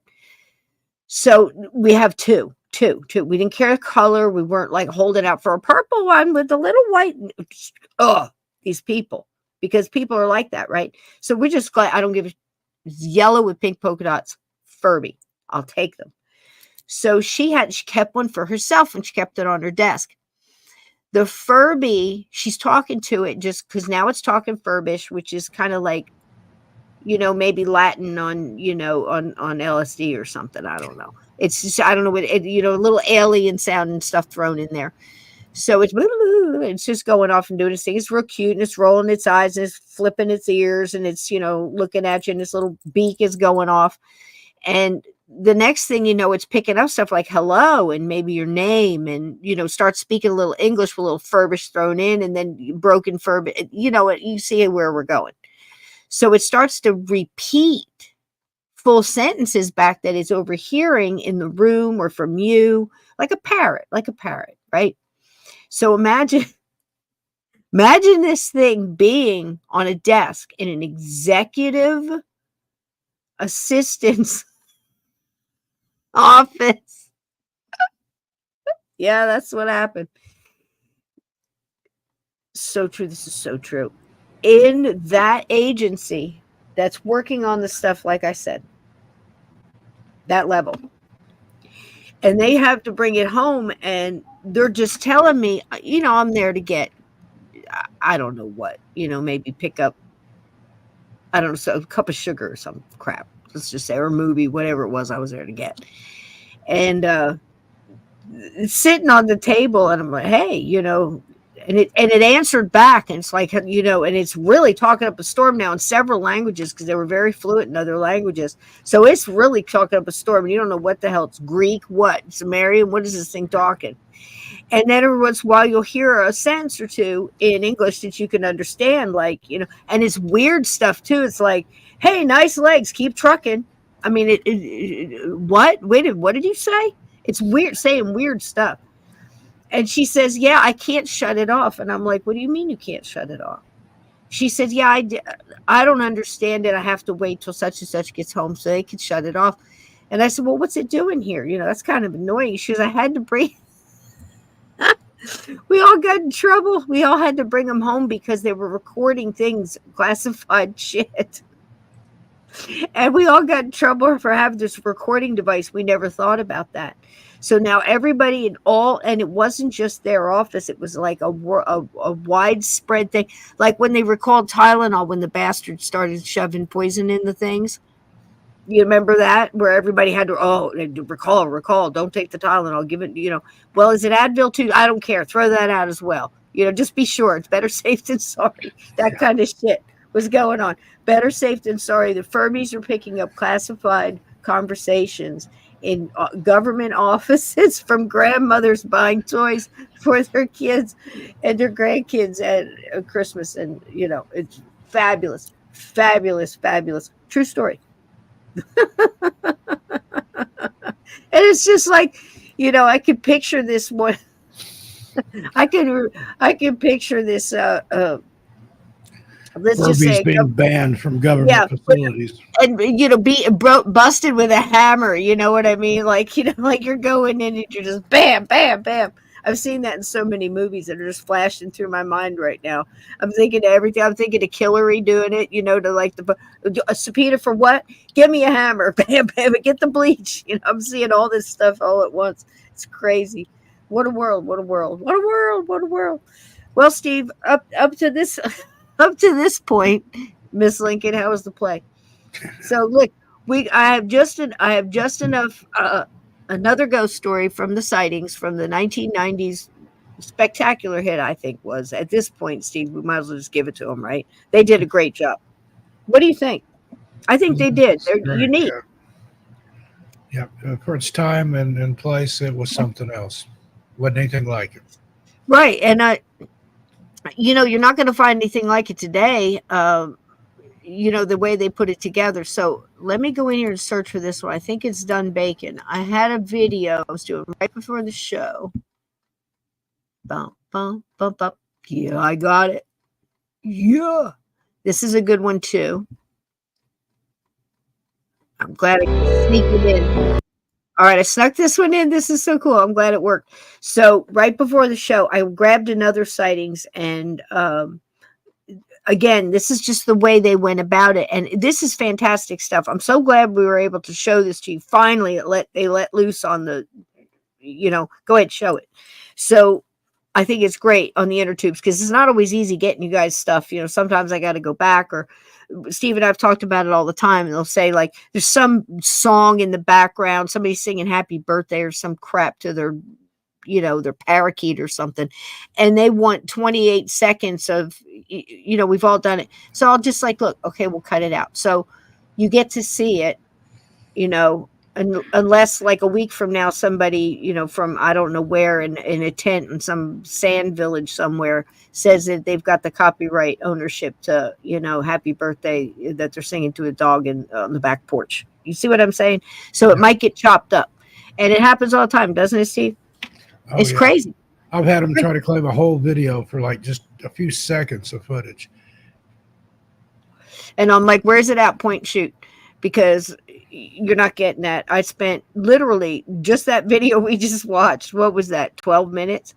It took all day because it's little GIFs. And some of those GIFs, you got to take it and you can slow the speed down.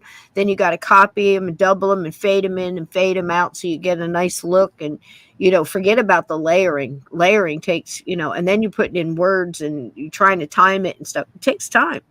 And I'm glad to do it. And I have fun doing it. It's always fun doing it. It's exciting doing this stuff. And I could probably make another 15, 20 minutes of just what you saw, because you're not even scratching the surface. This is an entire decade.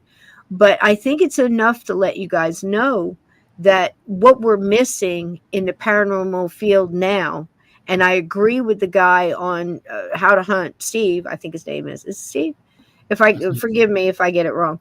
But he said something the other day about Bigfoot, and he's primarily concentrating on that, and I guess Dogman as well. But he said, why are we still concentrating on these footprints? We've seen them. We know. Let's talk about who can communicate with them. What do they want? What are they doing here? Do they have anything to do with us? I can understand why they wouldn't want to have anything to do with us.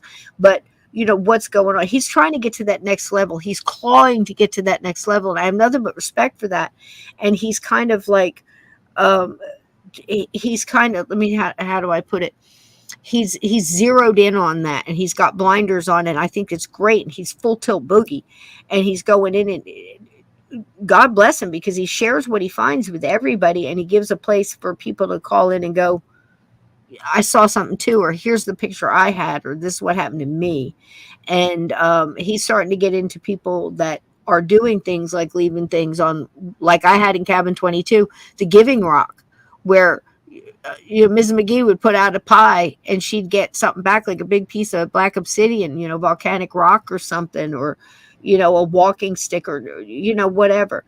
These things happen, and I think it's exciting, and it's important for that, and also in the paranormal world, to be doing this the way Sightings did. Because again, if you watch the first season, the way they went about it, they were so excited to get behind this one doctor from a university that was looking into electromagnetic fields and fear cages. And he's discovering that, you can almost see it happening and evolve in the paranormal investigation just by watching their old shows. So it's a vault of information, Steve, as how I feel.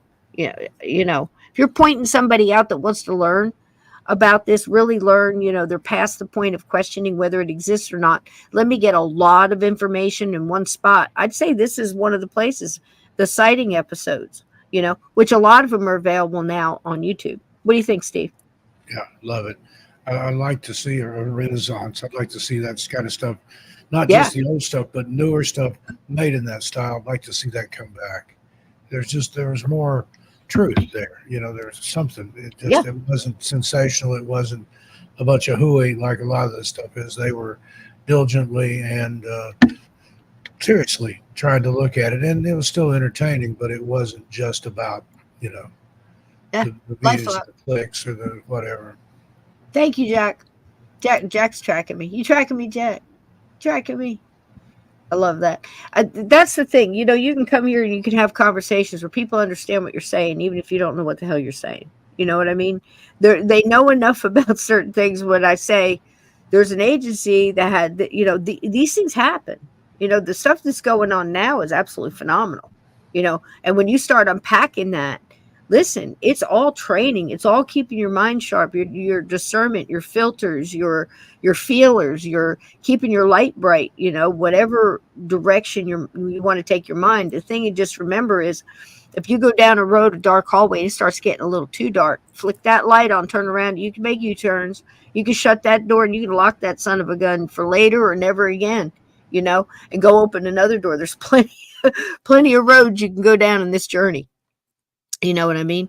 Just as long as you know your tools, you know what you need, to get in, get out, and just enjoy the journey, because this is an amazing time to be alive. Wouldn't you say so, Steve? Absolutely. It's there you go. Chinese blessing and a curse. May you live in interesting times. Well, boy, I'll tell you what. I don't know who wished for it, the bastard, but we got him. Here we go, Steve. Ain't no telling.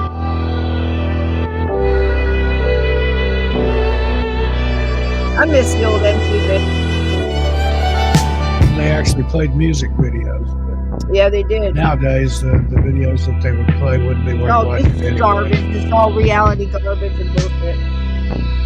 It's all okay. They ruined everything, Steve. They've just done ruined everything. Save what you can. Save what you can. Ship's going down. Travels to Stirling Castle, Scotland's reputed. Oh, this one. I love this one. This Scottish castle is rumored to be the most haunted place on Earth. It's a fitting beginning, since the origins of Halloween can be traced back to Scotland. So in the 3rd interesting. century. Scotland, Ireland, and Great Britain were home to the Druids, an ancient people who began the celebration of the holiday we now call Halloween. Very the Druids cool. believed that Halloween, Good on you, New Froze. Year's Eve Offering. by their calendar, was the one night of the year when spirits, both good and evil, were allowed to roam the earth. You're out wandering around on the night on Halloween when the dead are coming back from the grave. You don't want them to recognize you because they might do something to you, or they might take you back with them. Good spirits were welcomed into Druid homes with treats. The evil spirits were bonfires and frightening masks. Later, jack-o'-lanterns were used to keep away evil spirits, but these talismans aren't always successful. At Stirling Castle in Scotland, more than 1,000 people a year report seeing and feeling evil spirits, and not just on Halloween. In fact, since Stirling Castle was first built to defend the Scottish countryside in the 15th century, countless eyewitnesses have reported seeing ghosts, evil spirits, poltergeists, and demons. I saw a shadow, no face, just a dark shadow in the corner. When I looked back again, there was absolutely nothing. I've been walking around there at night and I felt a presence. I felt someone behind me. Wasn't exactly on the ground. She was kind of floating, but she had her face away from me. It definitely was a woman. Very scary. Makes you cold. I know what I saw. I believe The him. best known ghost in Stirling Castle is the Green Lady. And she is said to be the spirit of a servant maid who saved Mary Queen of Scots from death in 1661 when the bed curtains caught fire from a naked flame, a candle held beside the bed. Her spirit is said still to haunt Stirling Castle today. What we saw just at the corner of the graveyard, up at the foot of the castle wall, was a lady dressed in green. It seemed to be glowing. There were 7 or 8 of us ran up to see what was going on. I mean, covering 25 yards. There was nobody in either direction. I can't think of any other castle who actually has a photograph of one of the ghosts. And we have a photograph of a Highlander here, marching out of the castle. And you can see straight through him as he comes underneath the archway. We sent the photograph away, and it was tested, and it wasn't a double negative. It hadn't been superimposed on top of it or anything. So that's why we believe it was actually a picture of the ghost. Trying to make contact with ghosts at a site such as Stirling Castle can be approached in several different ways by both scientists and spiritualists. We brought 2 separate investigative teams to Stirling, each operating independently but both with the same end in mind: tangible evidence of at least some of the 100 ghosts rumored to live here. Internationally respected psychical researcher Tony Cornell came to Stirling from Cambridge, searching for scientific evidence. One thing about the whole psychic field is it's full of contradictions. You can go to one case and say, oh, this is absolute rubbish. This is imagination. This is nonsense. You go to another one and you get a pearl of information. So we can't ignore this. So I should think, really, I'd say there are such things as ghosts. I've never seen one. I'd very much like to see one. Perhaps I might see one tonight. You never know. Tony Cornell asked London's premier spiritualist medium, Glyn Edwards, to help him choose a good location for an overnight surveillance. There's something here. There's definitely something here. Here? What about over here? Not so much here. Not so much here. When we go out on an investigation, the kind of equipment we're taking is purely simply to confirm the physical presence of it. Is it in the mind of the person, or is it a real physical object? So what we do is we take equipment that will record any changes in the physical environment. Sound, sight, heat, geomagnetic changes, any form of electrical change, because we don't know what makes these things occur. So we want to know, if we leave this stuff behind, do ghosts then appear, or do they only appear because there's a human being there? Well, this is the kind of thing we want to confirm with the instrumentation.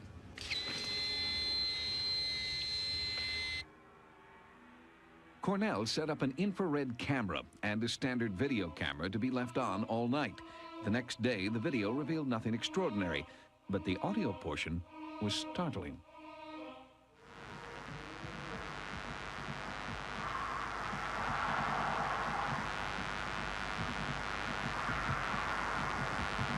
No one was in the castle. The lone night watchman was far from the recording site. The nearest road was more than a mile away. Listen again for what sounds like moaning and screaming among the electronic static.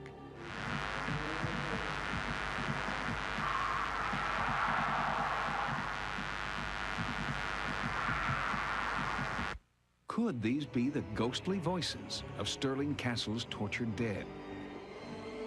2 days after the haunting sounds were recorded, Sightings brought in a second team, comprised of psychics and headed by paranormal researcher Malcolm Robinson.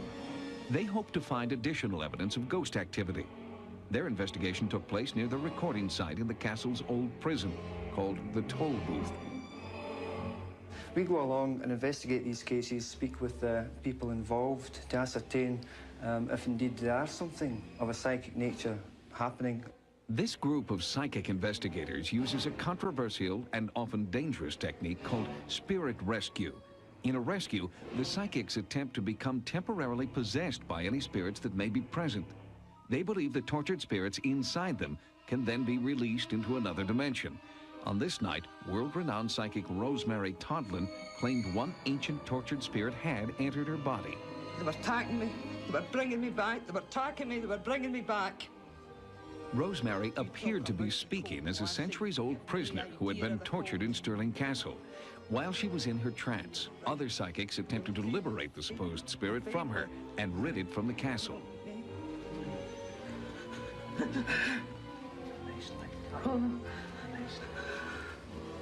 You might never get another chance.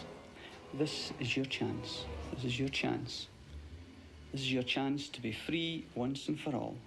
Spit it out if you have to. This is where you take that step through the door. A bigger door beyond even that. A much greater door, filled with light.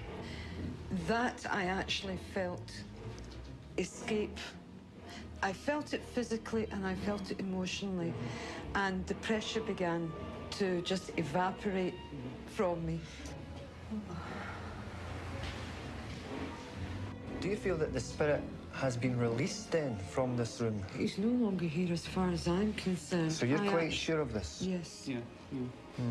He wanted out, and he got an out. He got that door that he wanted. Yeah. And there's no way to come back here. We know there were torture chambers in the toll booth. And indeed, if they followed the practice of the country at that particular time, and indeed over many, many years, then there's no doubt there were thumb screws and practices within that toll booth to force confessions from the unfortunate inhabitants. I think what we've had here is a little bit dubious.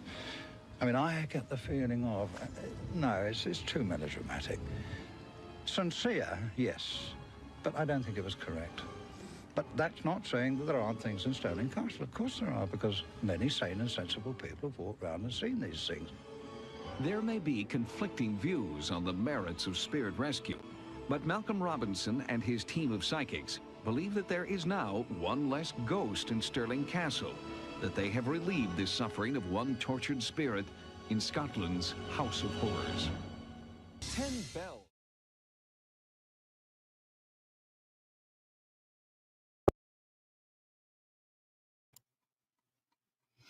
It's crazy times, man. Well, there you go. Yeah, Jimi Hendrix. Change of climate. Yeah. Hey, Vixen. Good to have you in here.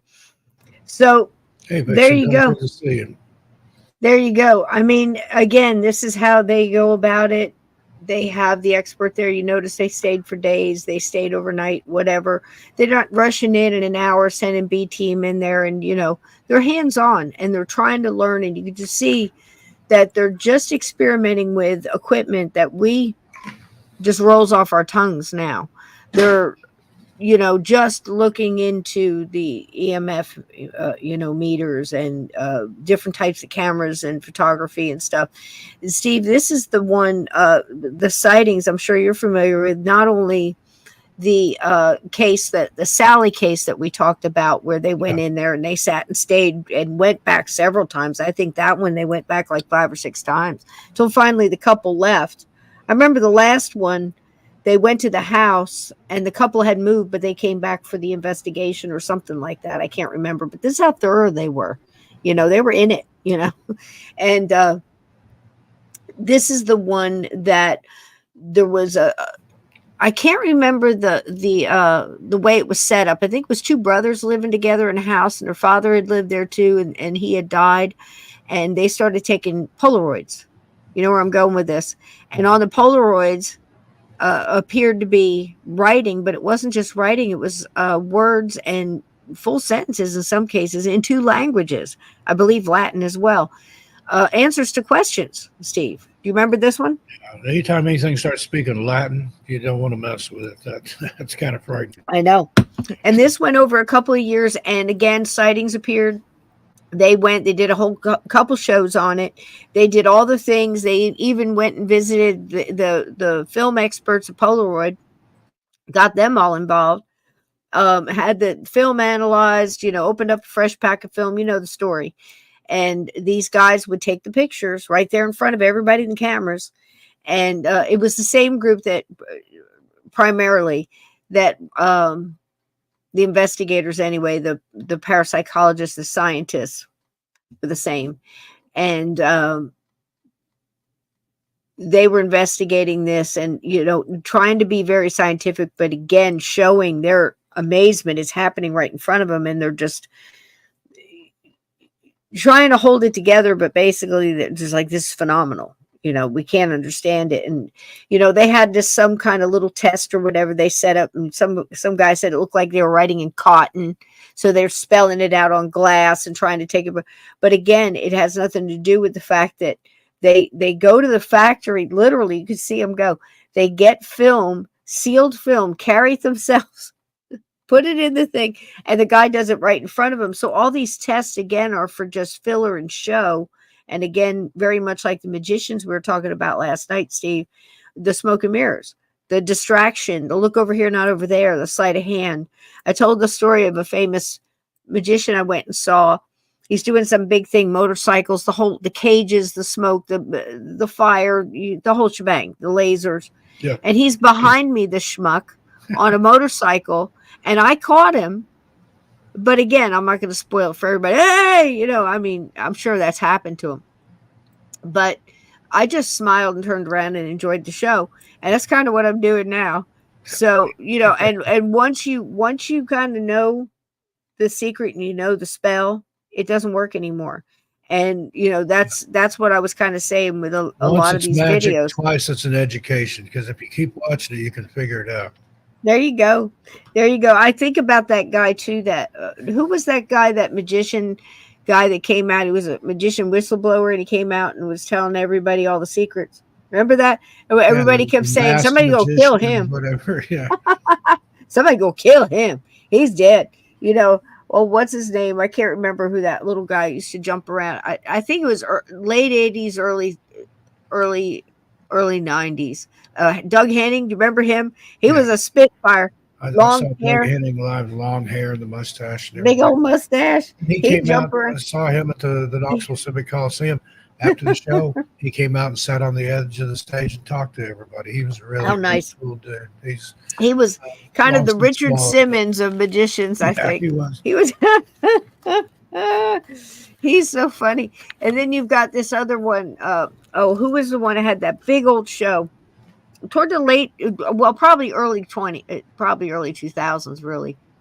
The real dark young fella. So he's not angry. Oh, Chris, what's his face?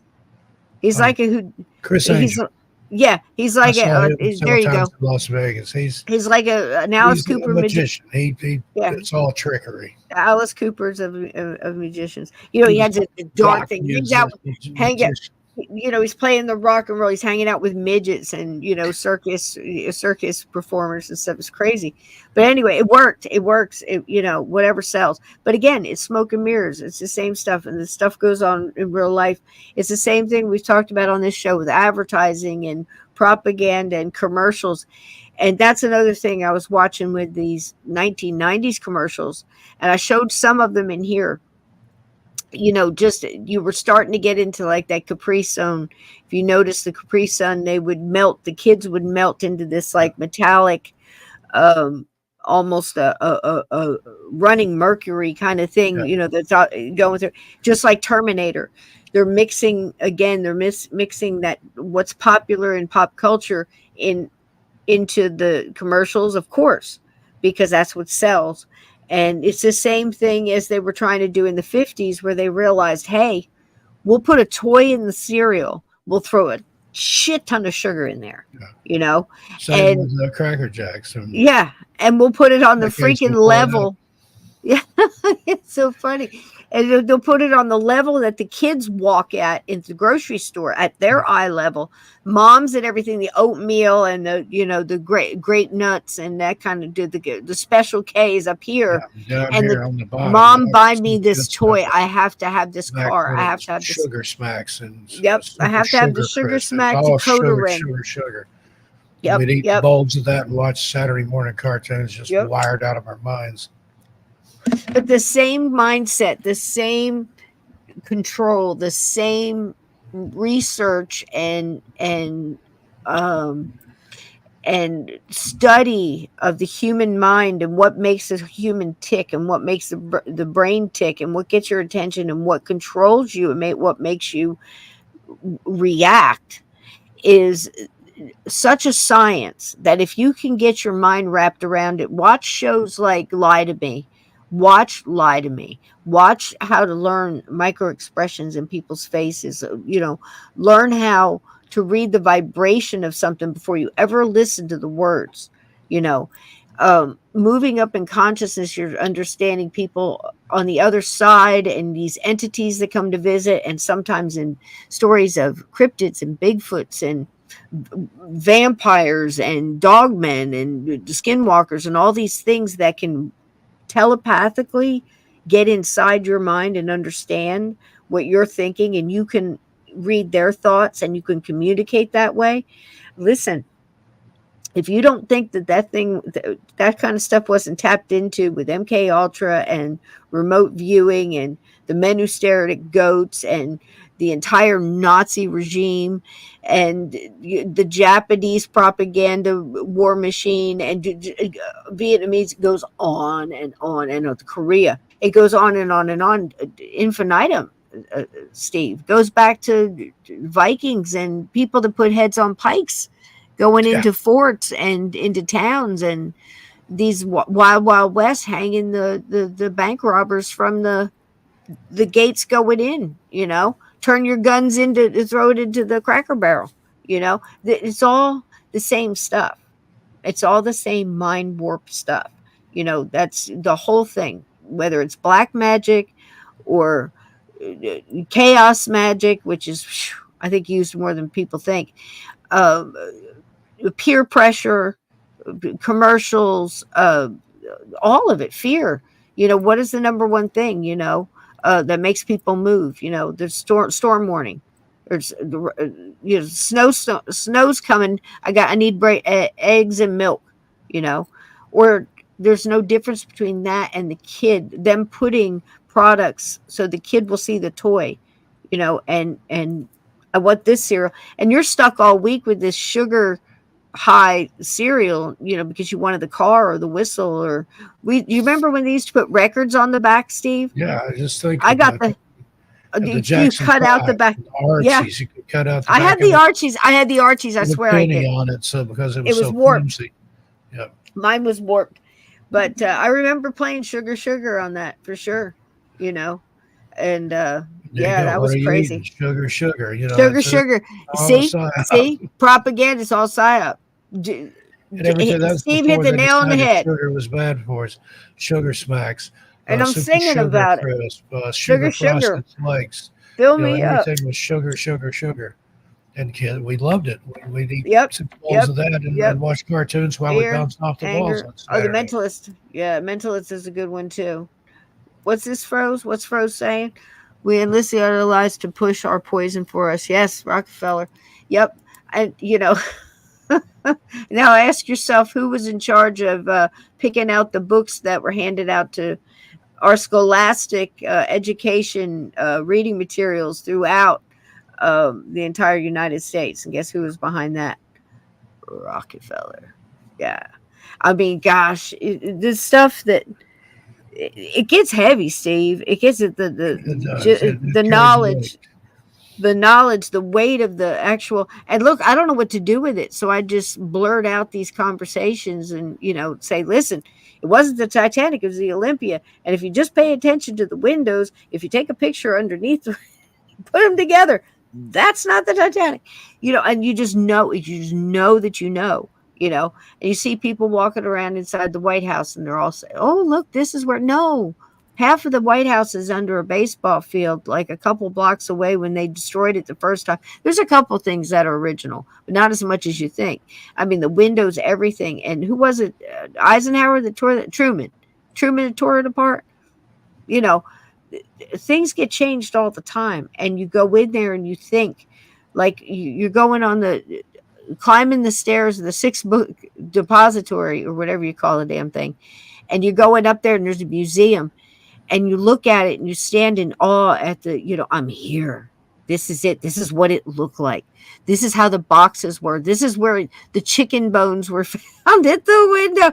This is where they found the Mannlicher, whatever the hell the name of that thing was. It was a Mannlicher something or other. It's just a piece of shit rifle.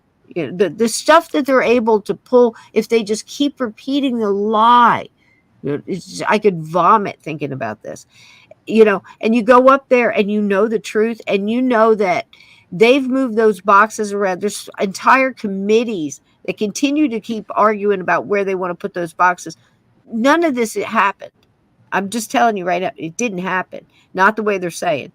And people who know have gone up there and said, can't we just change this? Tell the public the truth. Can we just? No, they're sticking to it. It's the same as going on Gettysburg Battlefield and asking a national ranger, are there ghosts on the battlefield? There are no ghosts in Gettysburg. And damn good well they have to say it, Steve. It's infuriating, Steve. It's such a mind. It is.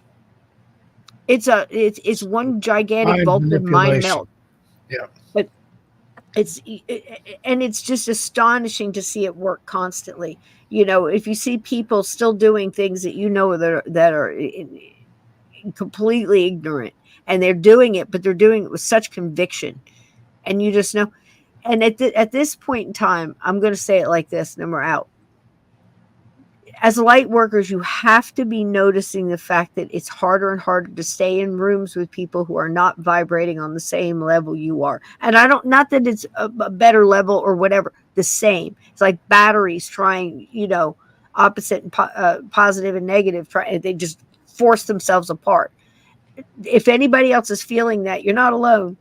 It's a shift. It's a shift. As sure as I'm sitting here, it's a shift.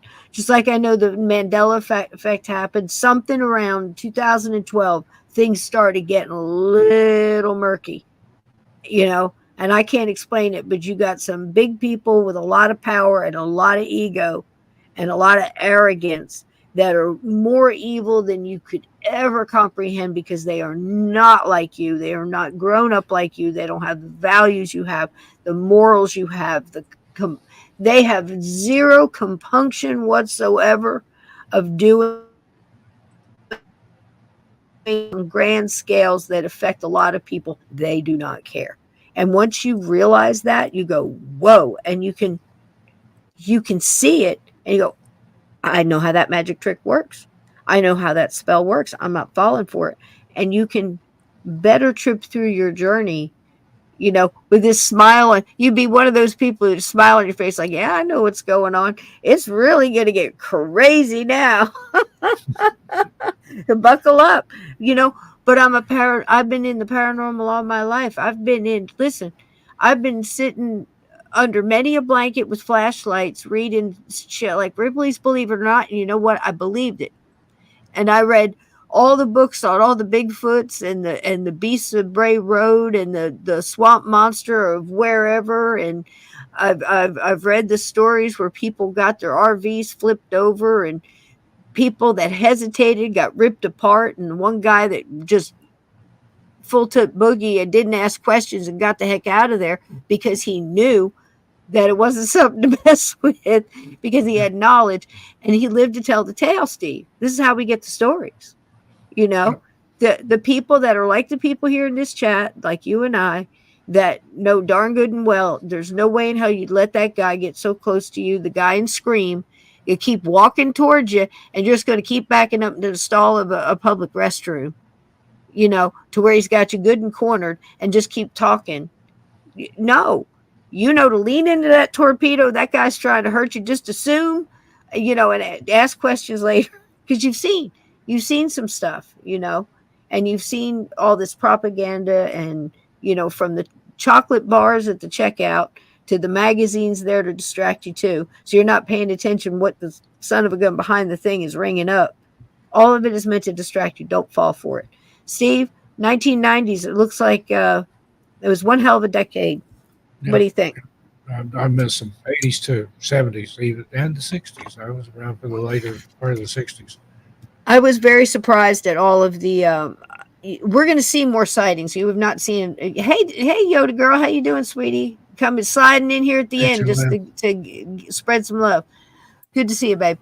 So it's very interesting to watch this sightings thing, and I don't think, like so many other things, we dip in, we know we're not done. It's going to come back around because there's so much here and so much information and so many good, talented people that have passed. Peter James is gone now, and to get to see, if you weren't around or like me, you were busy feeding kids and paying bills, and you missed a lot of these things. There's a lot of good information here that you can use now because it's all the truth. It's the truth, and you can tell the silly stuff, but listen, UFOs, cryptids, abduction stories, and and lots of ghosts on sightings.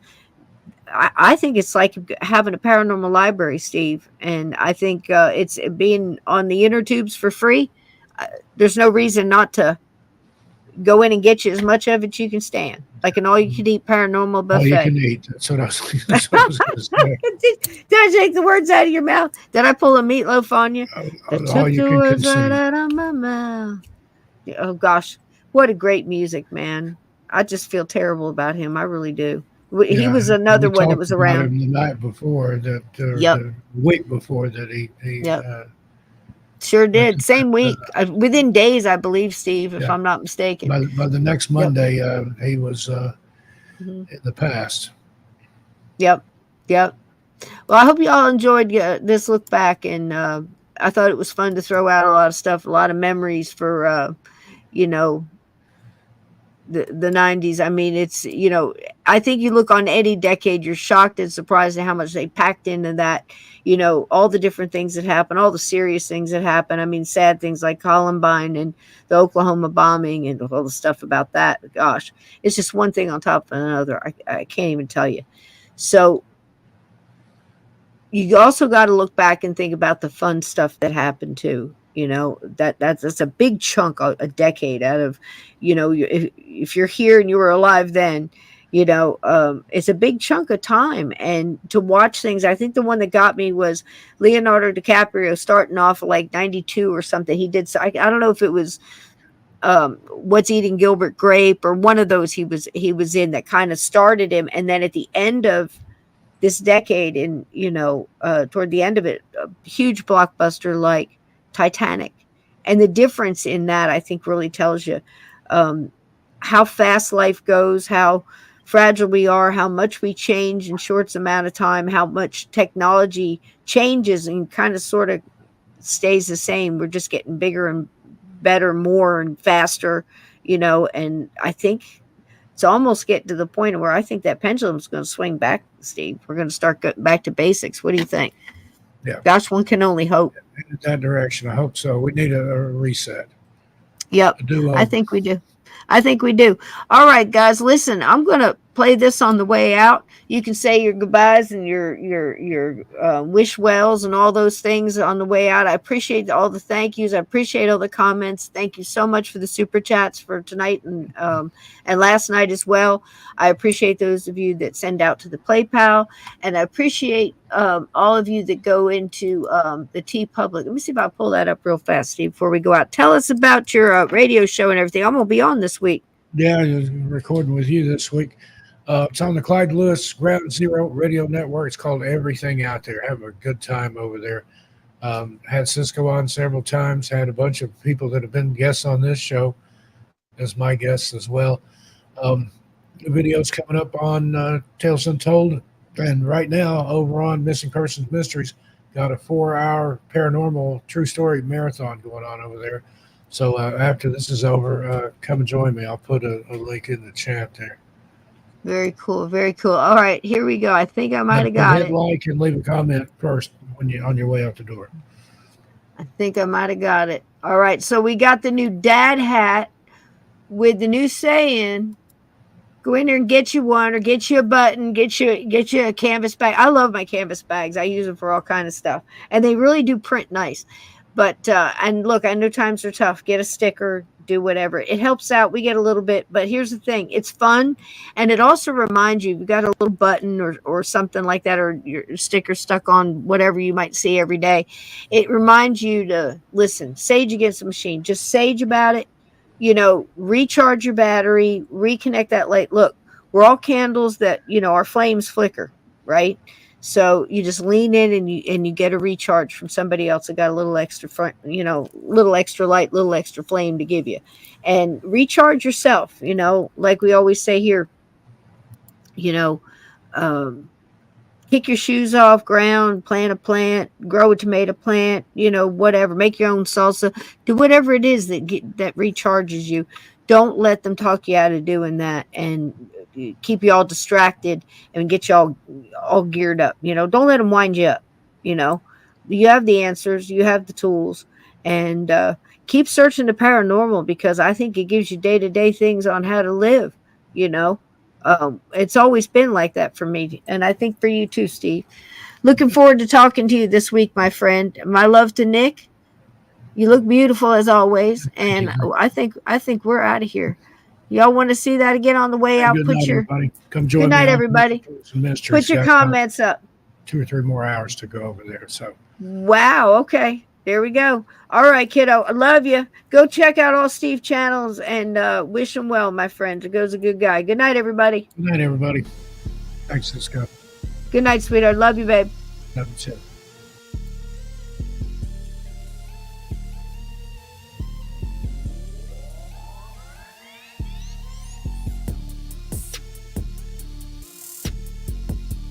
Make your own damn salsa.